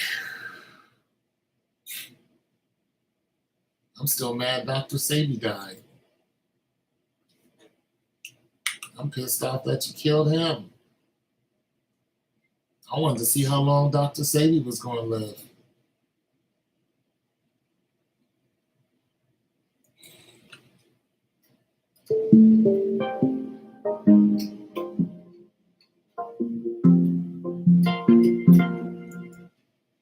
Dr. freaking Sebi.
Dr. Sebi, man.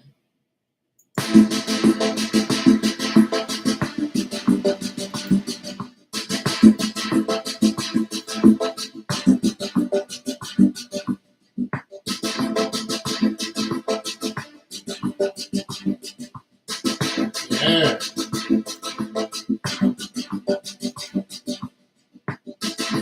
He was spreading that good knowledge.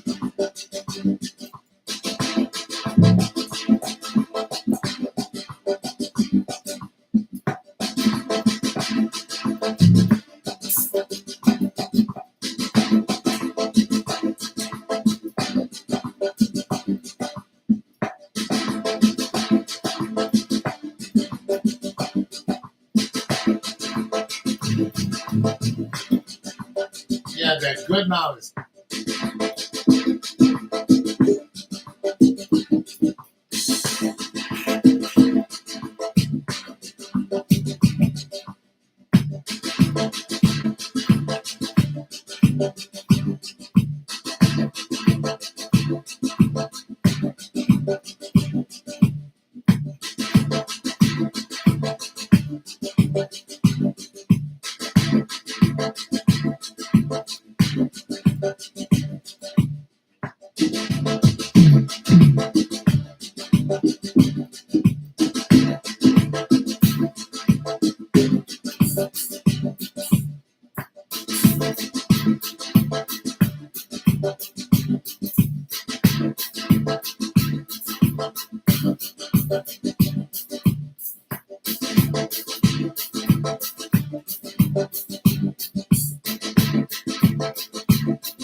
They gonna kill Dr. Sadie.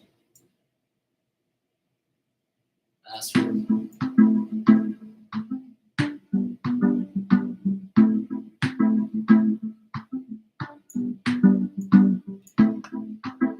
Only women believe that.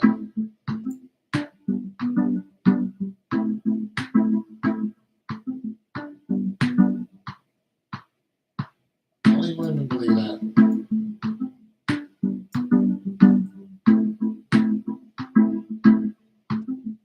Only women believe that. Men don't believe that. Men are predatory when it comes to,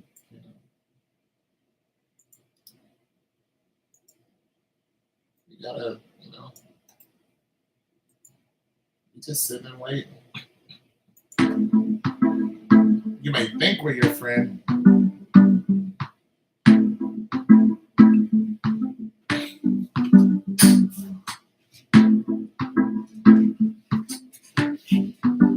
We even let you believe we're your friend. Sure.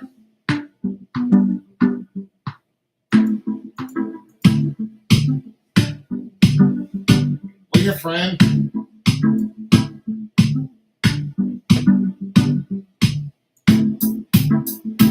You only gonna cry on my shoulder one time too many before I'm gonna present to you what I really am.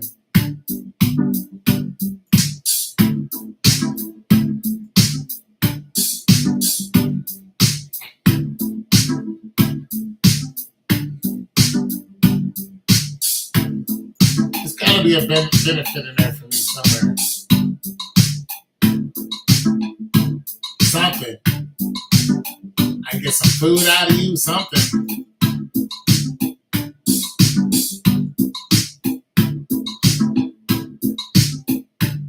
I need something.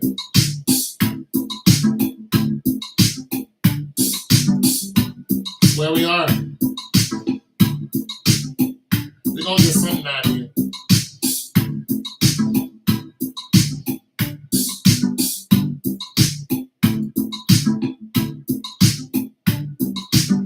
Guarantee you. We're going to get something out of you.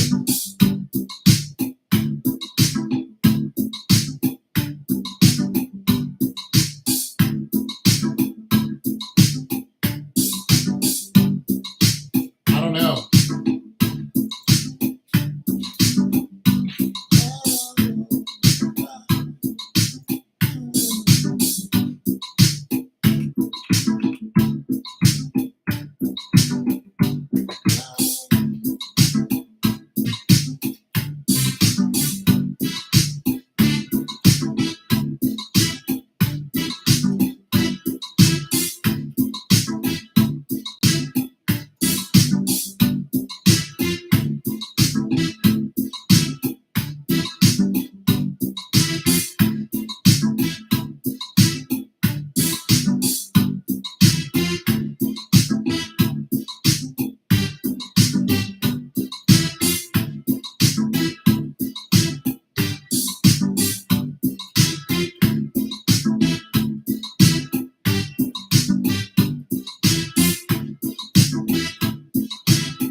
Matt, tell you something, Matt. Tell you something. It's not about the rules. I don't know who you've been dealing with, but that's the way it is. Especially if I'm always hungry. Listen, if you're like the women that are around here, they know my rules. There are a bunch of single women around here. They know how I get down. I ain't slept with none of them. But they're either going to pay me or they're going to pay me in food.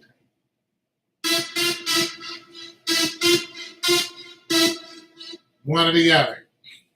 There's only so many things I'm going to do for you without going, what am I getting out of this? Then you start calling me or knocking on my door, I stop answering you. Especially if you have a man. I'm not your boyfriend.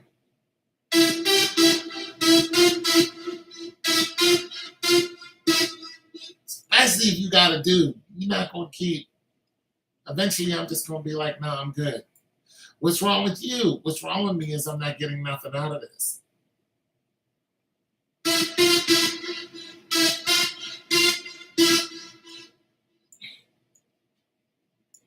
I get nothing out of this.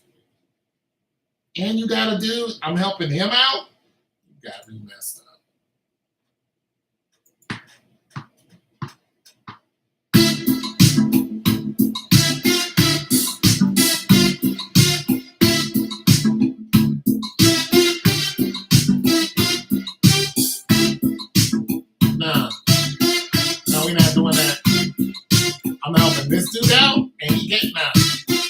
Call him.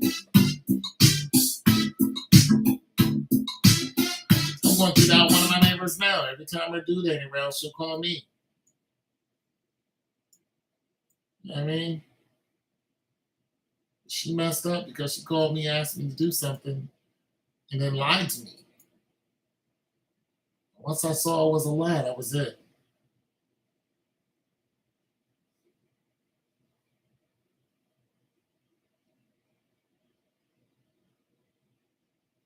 Yeah.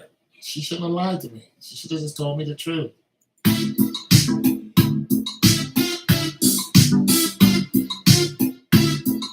Good.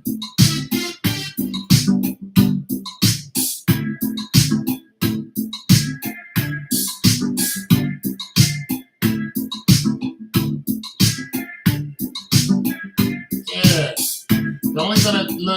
You're only gonna allow her to do so much, and then you're like, because women will get real comfortable and you be like, listen, I'm a whole man. Sometimes I gotta remind women of that. I'm like, I'm a man. You know, you want all this, but I get nothing. No, you gonna pay me. Now when they call me, they know I want money.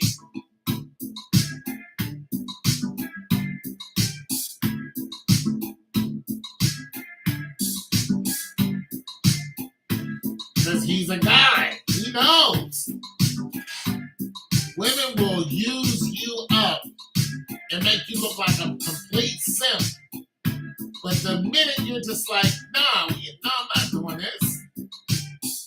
You're like, oh, what's wrong? You got me looking stupid. You got me looking like a complete simp out here. Like, I'm a nice dude, but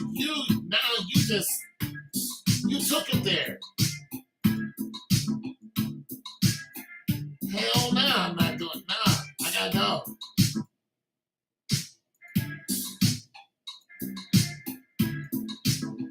Got me looking like a damn.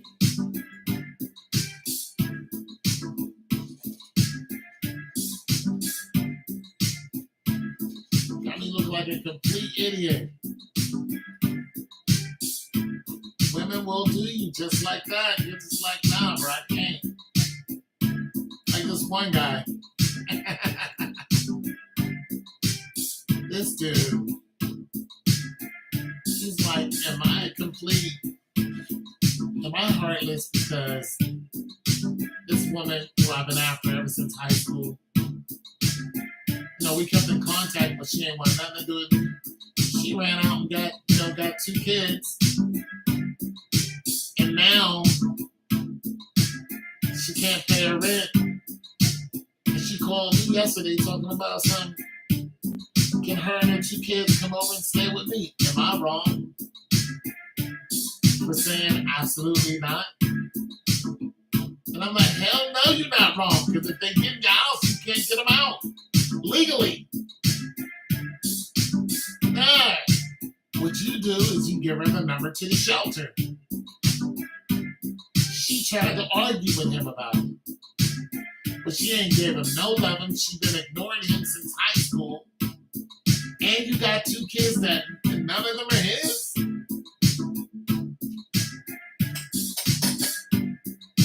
What planet are we on? She's like, what about my kids? What those kids got to do with me? Nothing. They don't even know me. And you want them to live in my house? In my house. Those kids are going to tear up the damn house. They're not going to listen to a damn thing you say.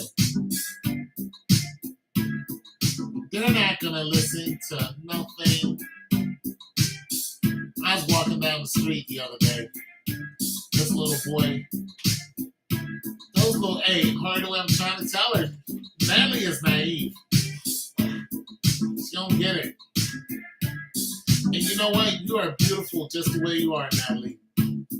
You're beautiful. It is refreshing to see someone like you who isn't tainted. You're beautiful the way you are. Don't come outside. Because out here, it is terrible. Yeah, she's attractive. And to make it so bad, here's the thing. That woman with the 2 kids, she still ain't going to give him none. He has no incentive. She's not dating him. She's not going to be loyal to you. The kids don't even know you.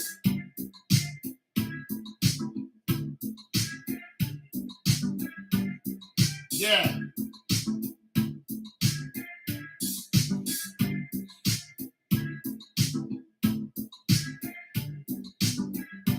Yep, there it is.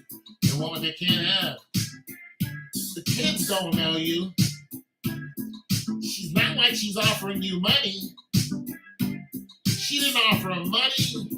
She didn't offer him not one incentive, not one. She just said, I want to put all this burden on you, and you get zilch out of it except a thank you. Absolutely not. Listen, I've been a simp before. I know the simping rules. I've been a super simp. Super. I don't watch the woman's 2 kids while she went out and, gallivanted. You know what I'm saying? But she took care of me before she left and when she got back. Oh, yeah. Oh, yeah, that's, back in the day. But nonetheless, I was like, you know what? I understand now.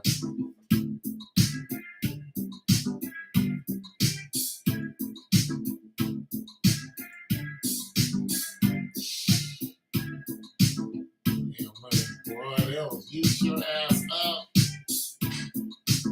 Leave your ass crying. You'll be baby. I mean, you don't know. Natalie, there is a simp out there. Oh, you just don't know. You don't know how. You don't know that. There is a simp out there. I know you don't want nobody, but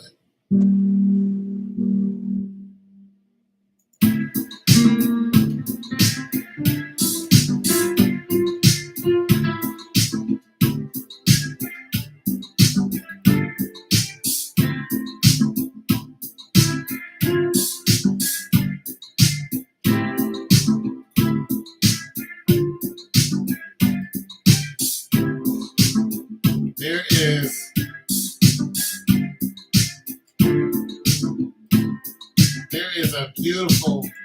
a beautiful man.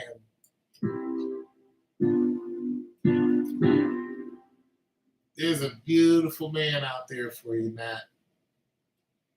Just would love to have a woman like you who's completely naive. And be like, you don't know. No, I don't. You know what? Good guess. Yes, let's get married. Oh my God, because every girl he runs into is a piece of trash. Every single one.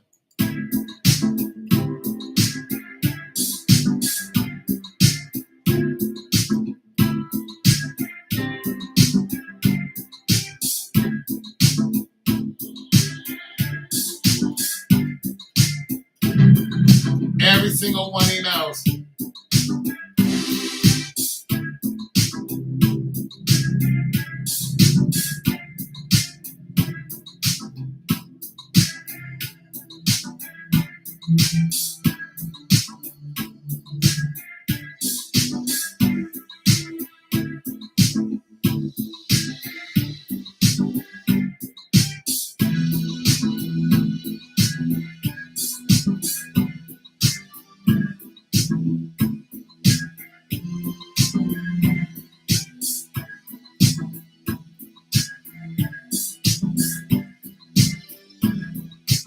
Every single one he knows is a piece of trash.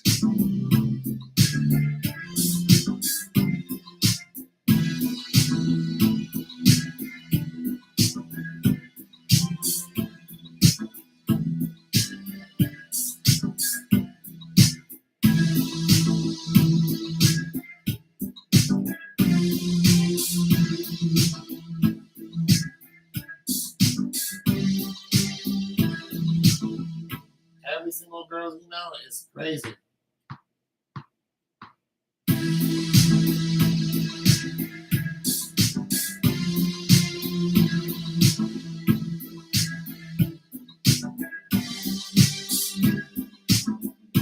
Every single one he knows is off her damn rocker.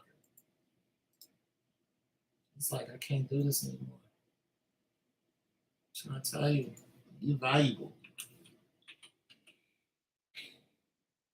There are more like you. Just are not totally out of their mind.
You'll find a best friend. Good luck. You know you're gonna find, because I've seen this before. You're gonna find someone who is just as naive as you are. I've seen this over and over and over again. I've seen it over and over again. And when you meet him, you're gonna think he's from your same tribe. You're gonna be like, you know my family, don't you? He's gonna be like, I have no idea who you are. Got to.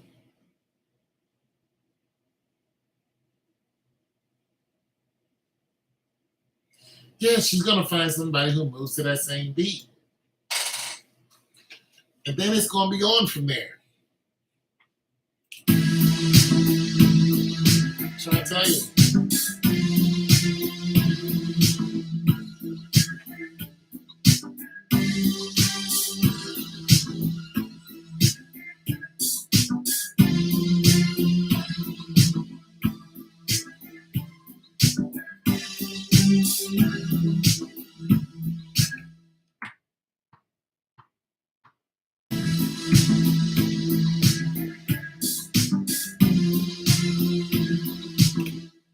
Tell you.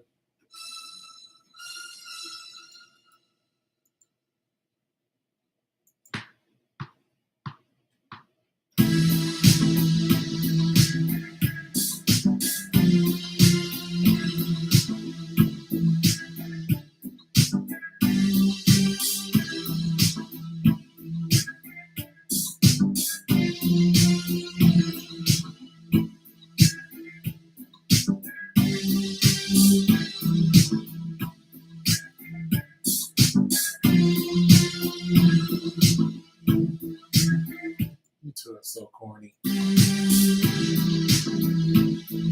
It's corny.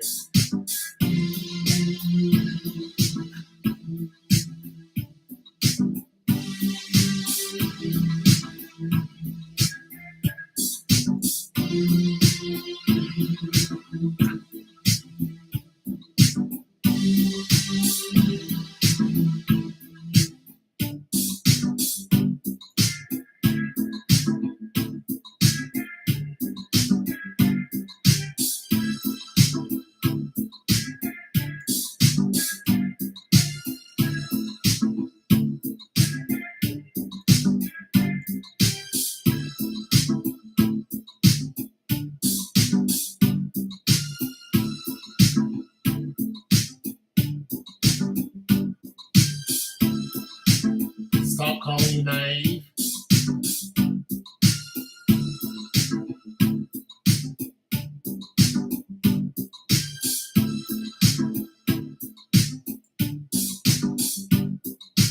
All right.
Don't you remember tonight, baby? Said you'll be coming back this weekend. Did you know Luther Vandross was gay? I didn't know that until he died. Somebody called him Luther the Gay Vandross. I was like, wait, what? How you gonna call Luther? How many children were born long ago? I have moved on from that conversation.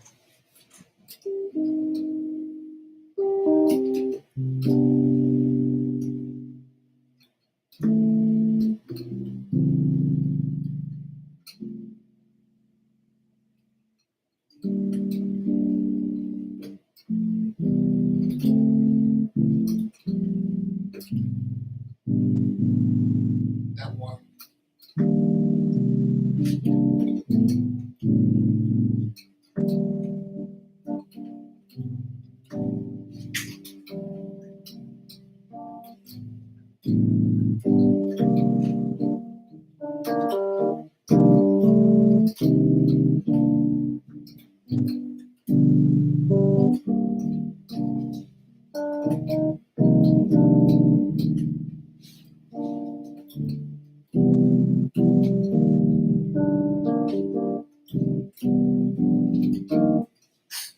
Boom, boom, boom, boom, boom, boom, boom, boom, boom, boom, boom, boom.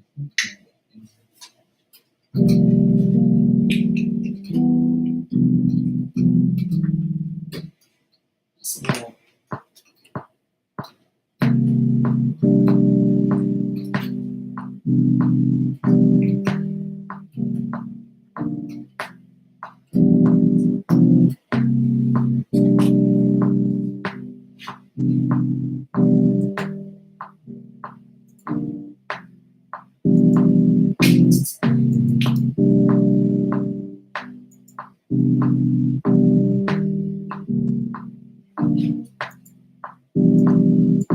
don't do me like that.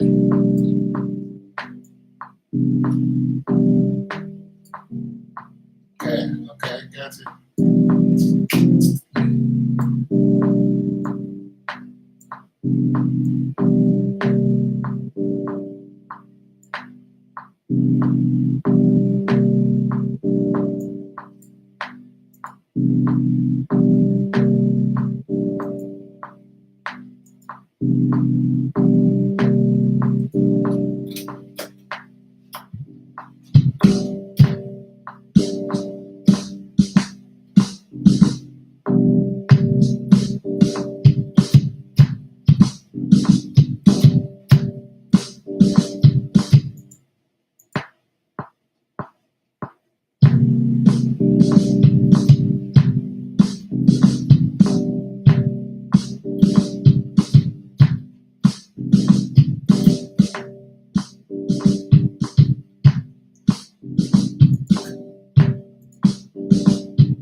Scale. I had to get my scale together.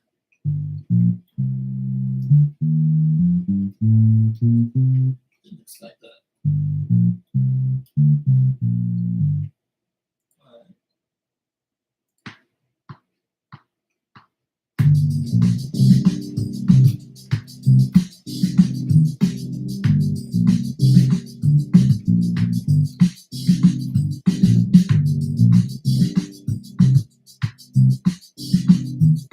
right.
bedrooms? Okay.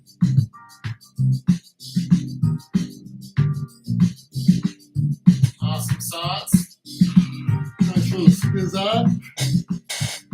Hold it down. Got some bunk beds going on.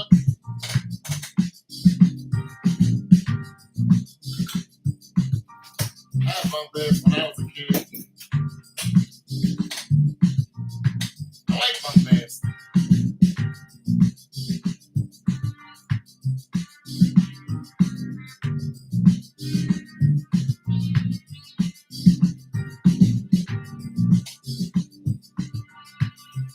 That's some bunk bed action.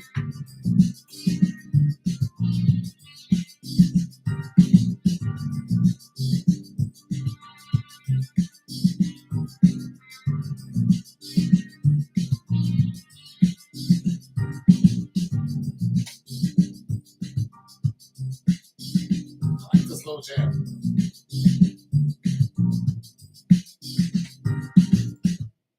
like that. That was nice.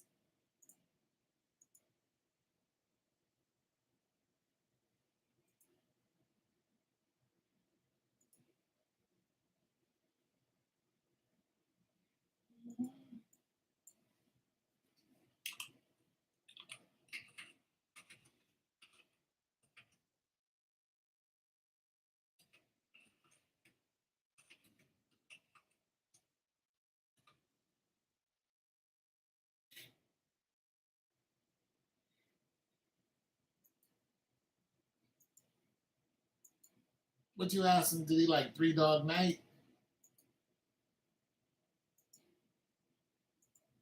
Three Dog Night?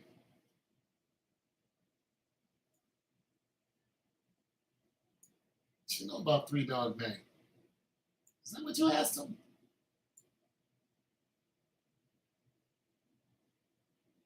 Oh, Fleetwood Mac. Always get them confused. Fleetwood Mac, Three Dog Night.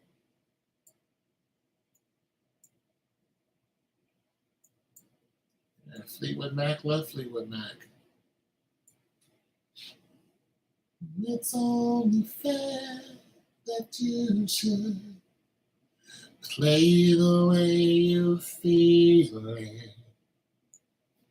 Yeah, and I want you to love, and I want you to have all thunder only happens when it's raining. Players only love you when they're playing. Yeah, look Fleetwood.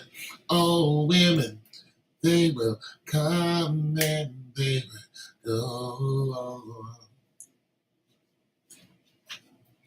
When the you never knew what? Never knew that song existed.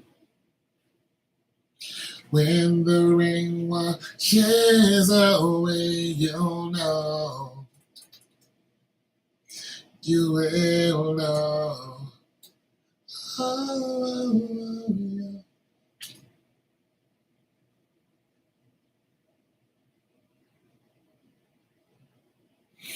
yeah. Stevie Nicks had her own cult following. She has her own cult following because she was dressing black a lot.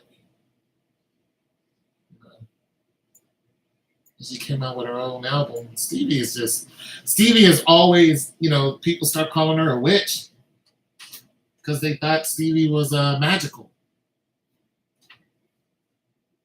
You know? Gotta be careful. There's some really fanatics out there. And they are crazy about Stevie Nicks. She's got a whole cult following after her. And she kind of egged that on. But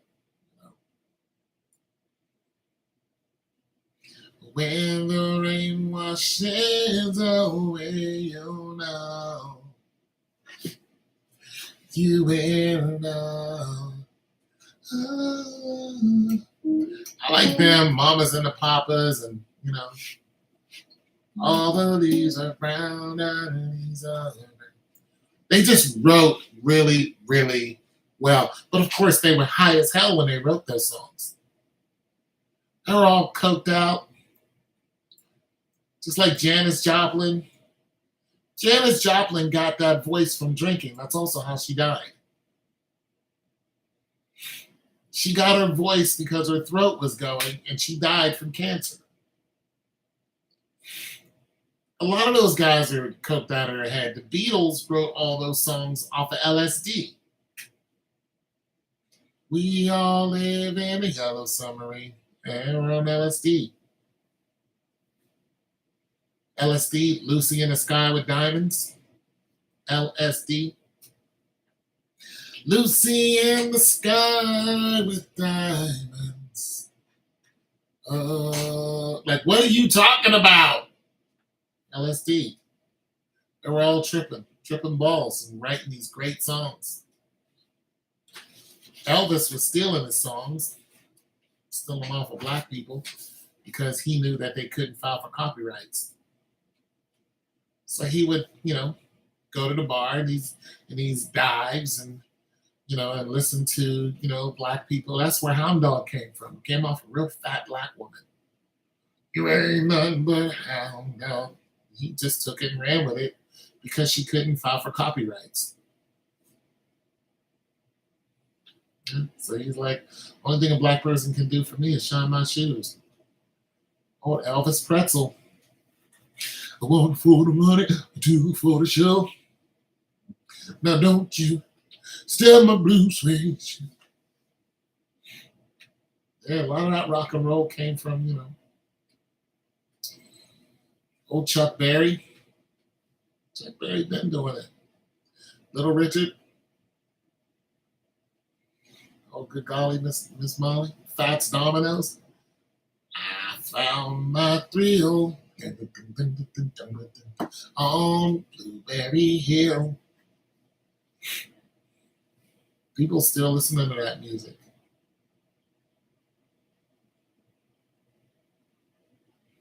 Yeah, but I like the soft. That's what they called soft rock. I love soft rock music.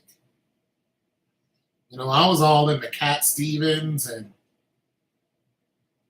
you know what I'm saying. Even some regular rock and roll, Blue Oyster Cult. I couldn't get past Ronnie James Dio, but I did get off into Meatloaf. Dashboard Lights, little Meatloaf, the loaf. He just passed on. But I love soft rock. Soft rock is some of the greatest music ever written.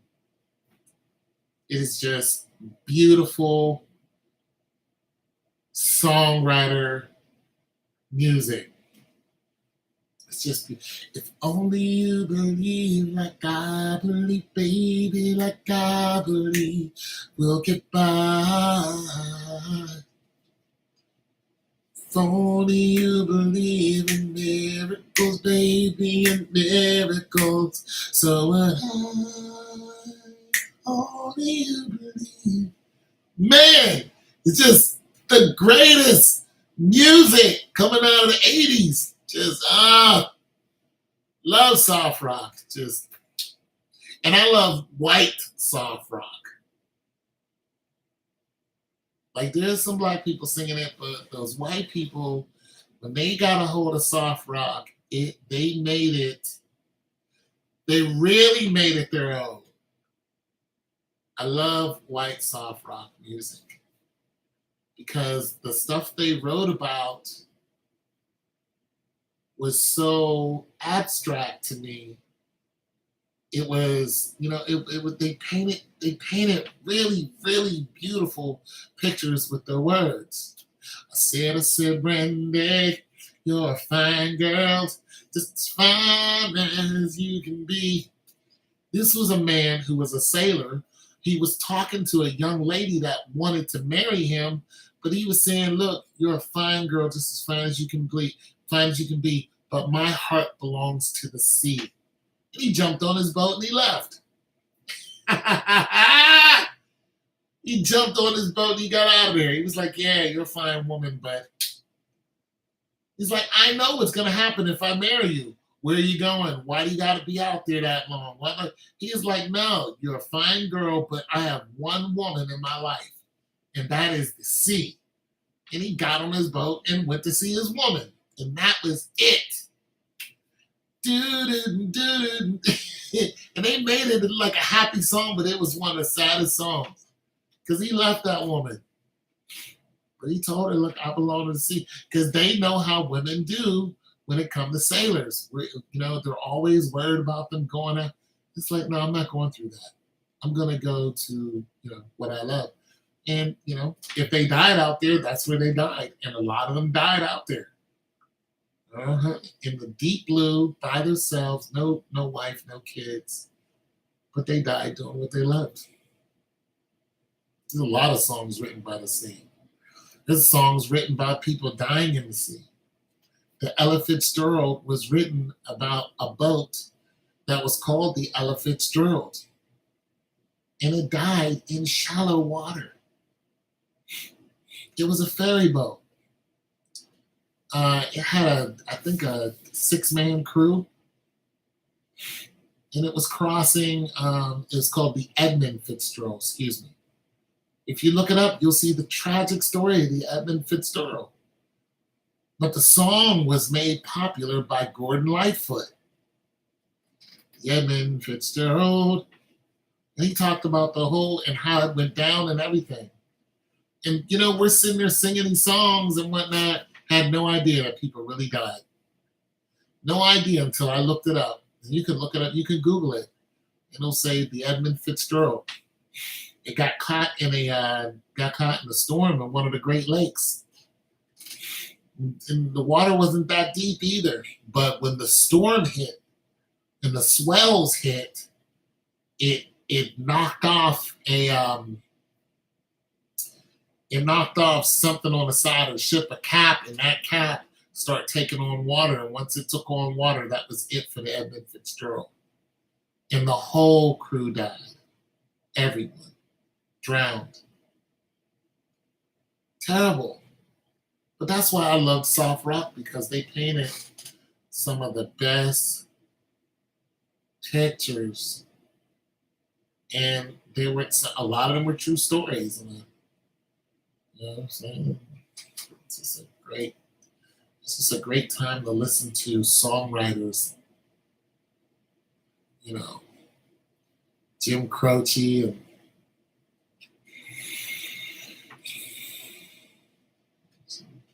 Cat Stevens. Cat Stevens ended up being one of those guys ended up being a Taliban.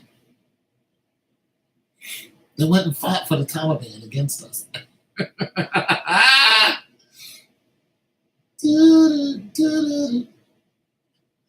I said, Brenda.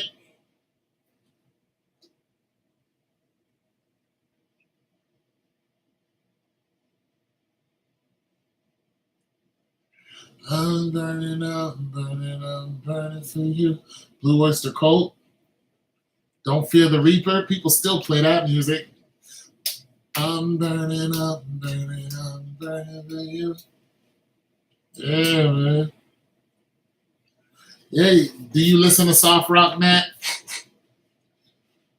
You got a whole library of soft rock you got going on? You got some Linda Ronstadt? You got Linda Ronstadt? You got some Linda?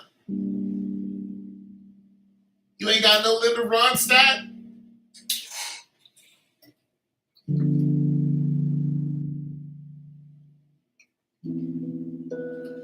You ain't got no Linda Ronstadt?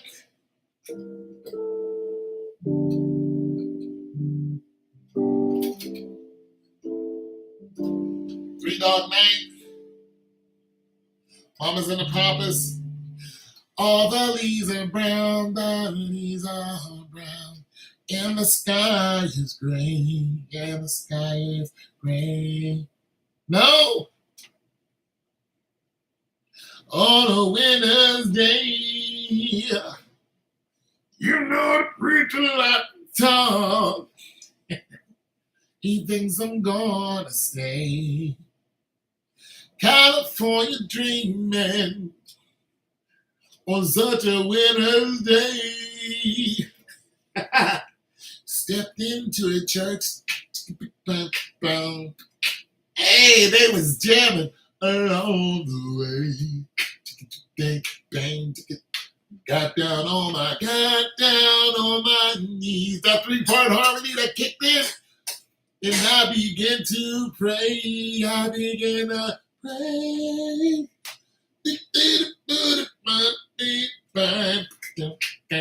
Oh my God. Just love that music. Just the way they would come in and start rocking. And then they would have this bridge that would be like 2 minutes. A whole bridge.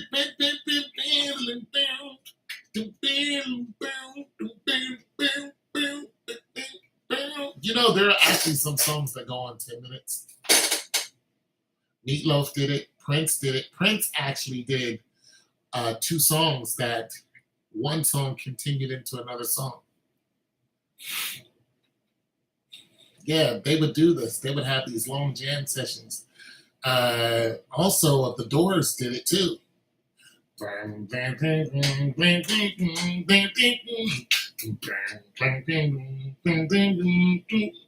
Yeah, The Doors was badass Jim Morris. Love Jim Morris. He was a bad man.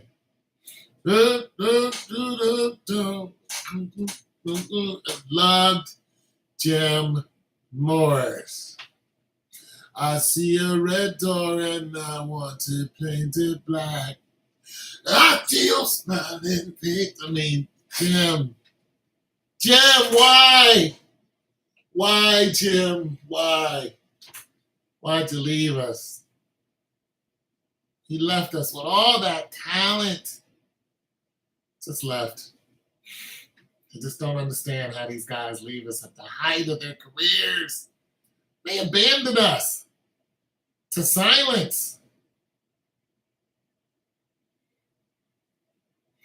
Yeah, Don't Fear the Reaper by Blue Oyster Cult.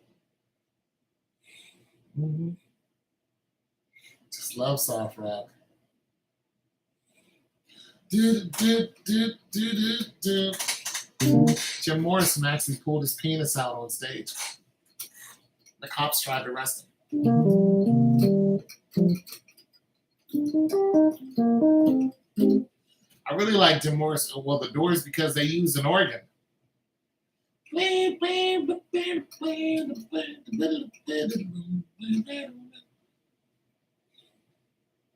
would use an organ. It was like, what is that? It was a rock organ.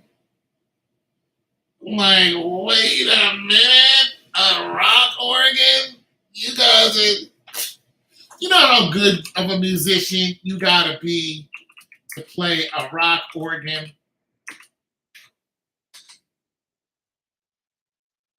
A rock organ is no joke.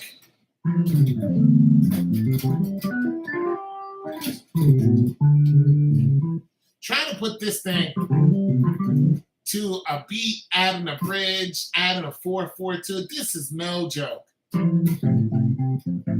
make this sound good, it is not easy.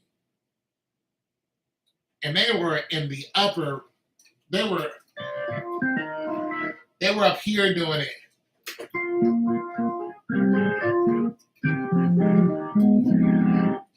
It's hard because there's so many.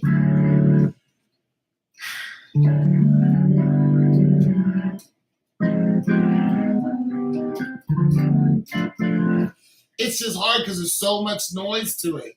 There's a lot of reverb to it. That's the problem is. To an R&B song.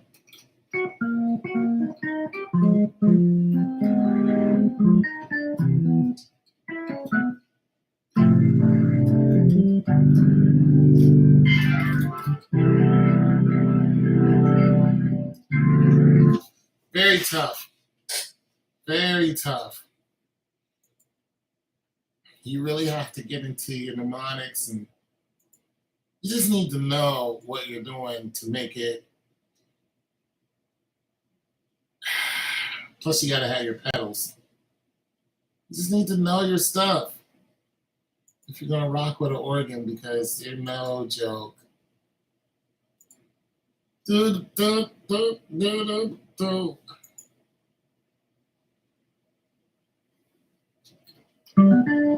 Well, it's an escape for everybody. That's why people would get high as hell and then write the best music. People be zooted out their brains and write the best music. Or they'd be in love or just fell out of love.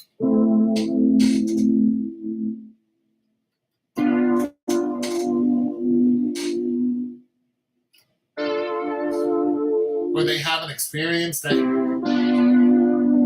they just had to write about it.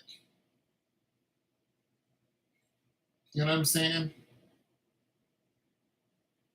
Captain and Smil. Love, boom, boom. Love will keep us together. Think of me, babe, whenever. It's the love, Captain and Tamir. Some sweet talking girl. Sing a song. She letting her man know. Listen, just stop. Cause I really love you. Stop. I've been thinking of you. Look in my heart and let love keep us together. Yeah. Whatever.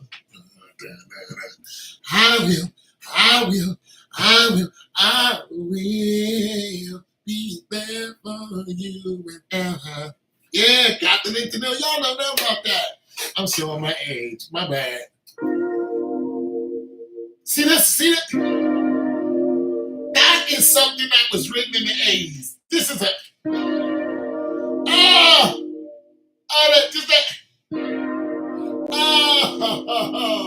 That is the beginning of a soft rock song that was Huey Lewis. Nah, not Huey. Who used this? C minor 7 9 11. Then come down to it. Oh no, not the D. Oh no, not the G6. Oh, they didn't do it. Somebody's gonna use that.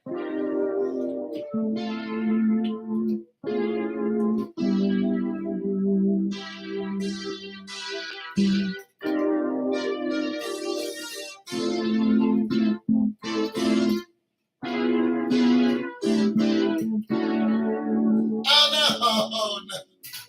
Somebody just got hurt. Somebody's about to write something.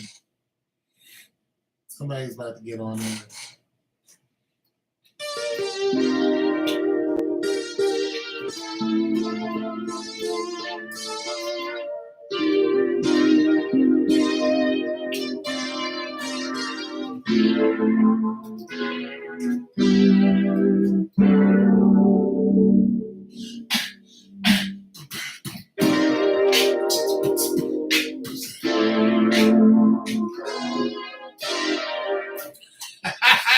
It's about to get crazy.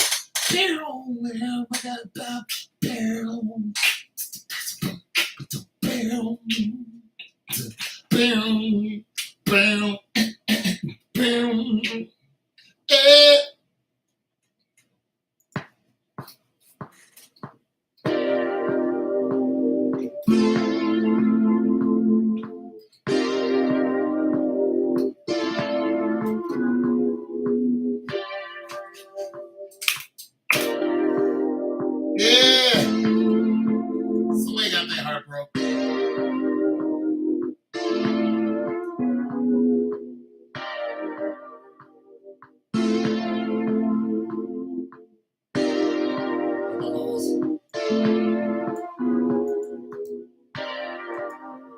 messed it up. I messed it up because I'm a terrible piano player. What's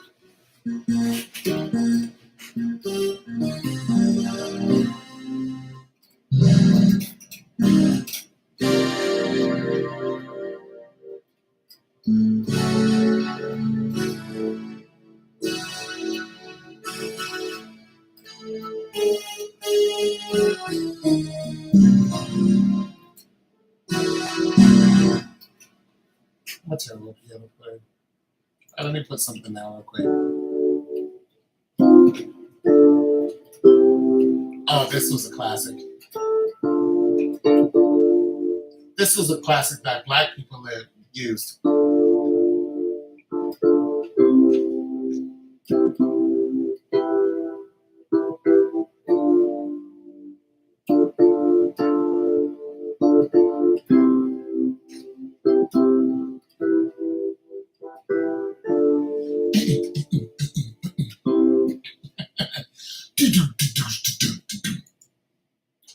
I can feel it. Get out of the classics. Got it. Hold on. That was a song about a man dying. And I remember. Somebody died using that. Slick Rick even made a song about somebody dying. Girl committed suicide. There's a song called I Shouldn't Have Done That. I'm feeling sad and lonely. So sad and lonely. I shouldn't have done that. He came on to a girl that liked him, really liked him, but he didn't really like her like that. He was telling her, I don't really like you like that, but you're nice. And she got all dressed up for him and all cute and everything. And then he pretty much said, I like you, but I don't like you like that. She went out and killed herself.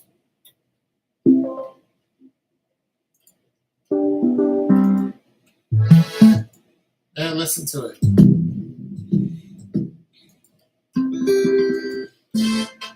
There's a lot of singers that write. It's a song by Slick Rick called I Shouldn't Have Done That. By Slick Rick. Came out like 25 years ago. Probably more than that now. Wait a minute, I'm 25. It came out 30 years ago. I was a teenager. Maybe even 35 years ago, now that I'm thinking about it. Yeah, about 32 years ago. Somewhere around there. Shoot. Maybe even longer than that, now I'm thinking about it.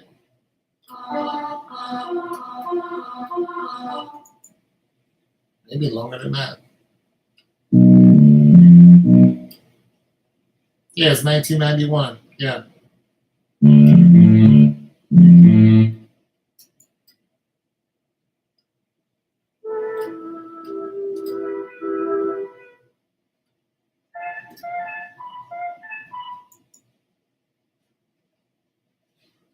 It's a long time ago.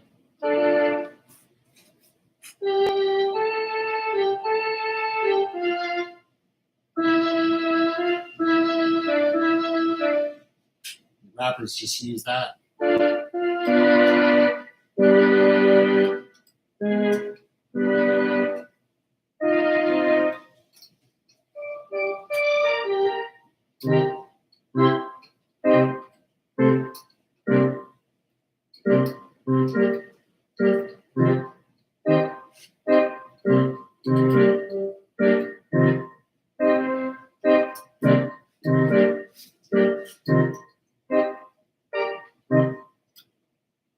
Try different note.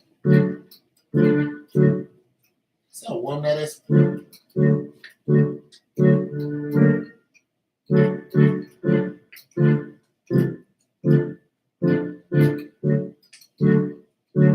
Listen to that.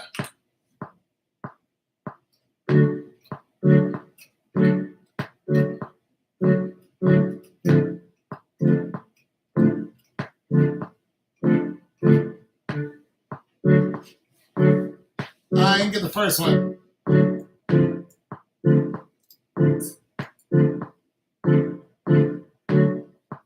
There it is.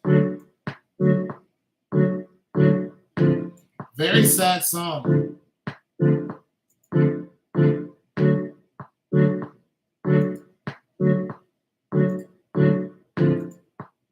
Very sad, very troubling.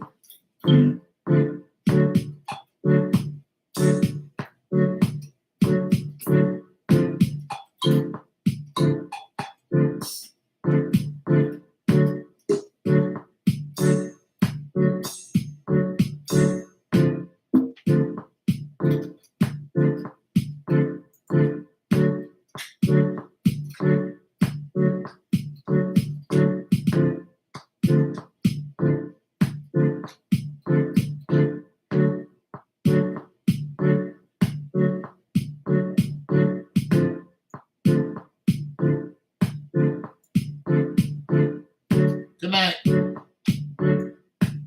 Sleep tight. Don't let the bed bugs bite.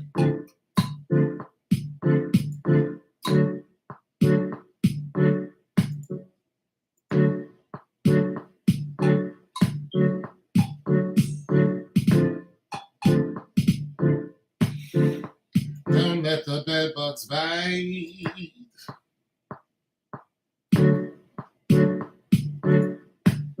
Good night, Natalie. Sleep well.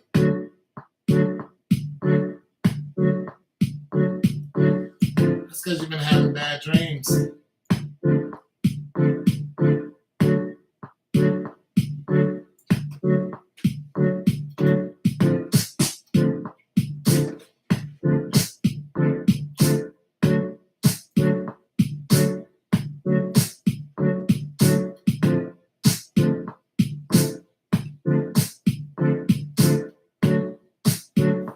You know what you might have? You might have,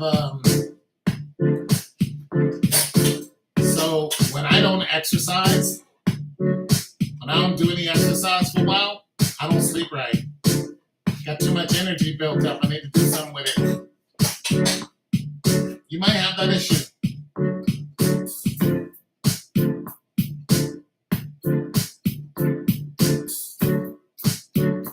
I'm telling you.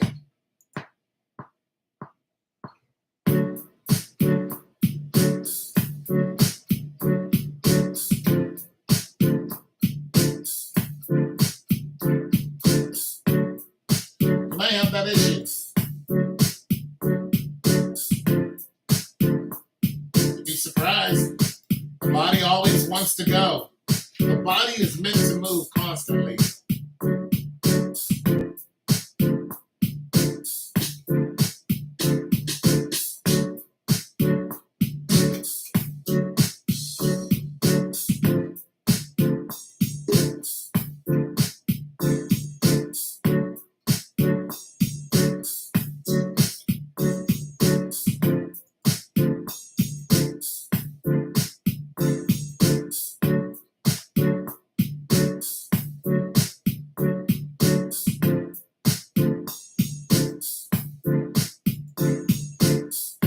I tell you.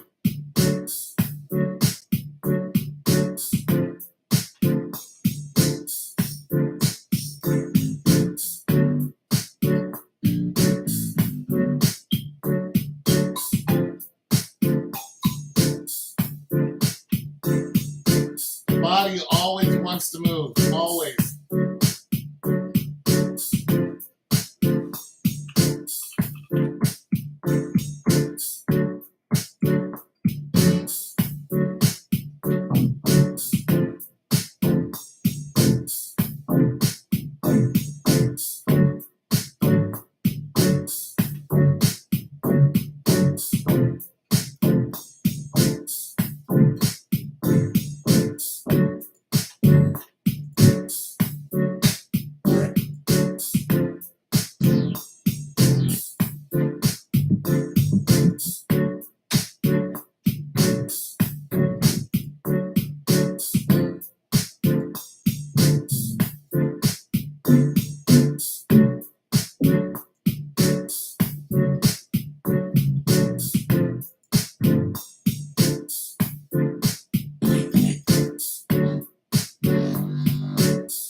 got too much energy.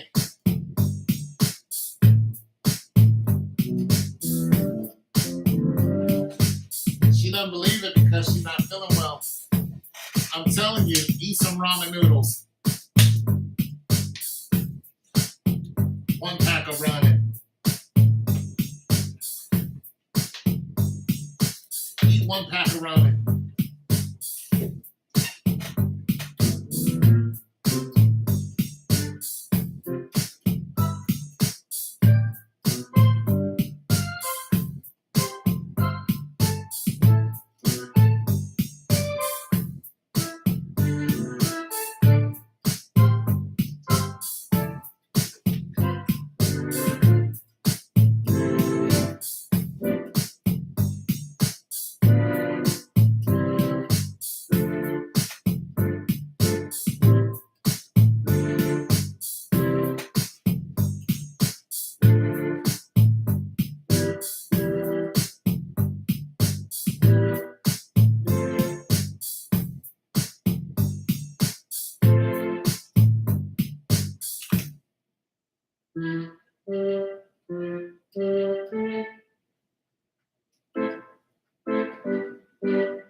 Got too much energy.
Too much energy, that's what happens.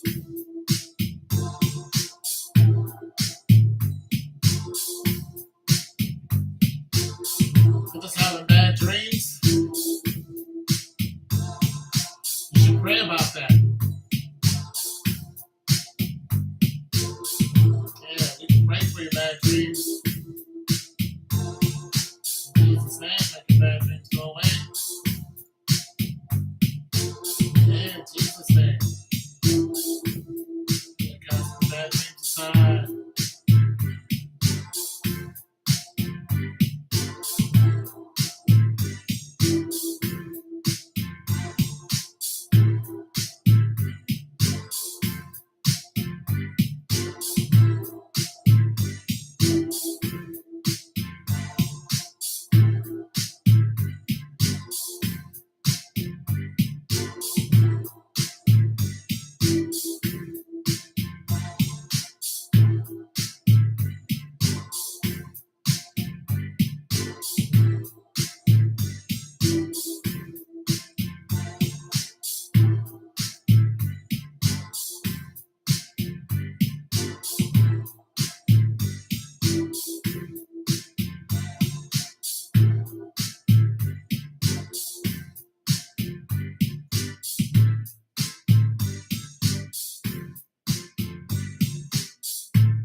I don't like any of this. I do like this though. I could write this.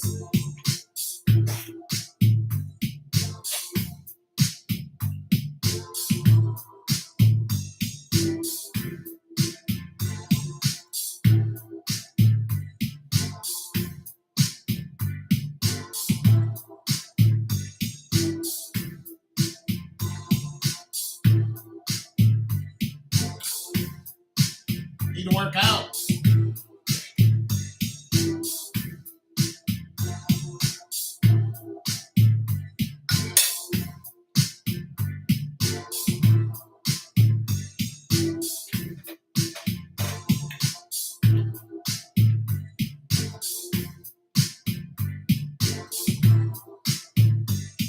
Wow. I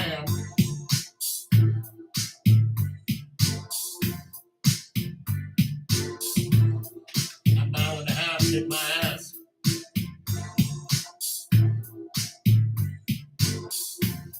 I'm out of here. You guys take it easy.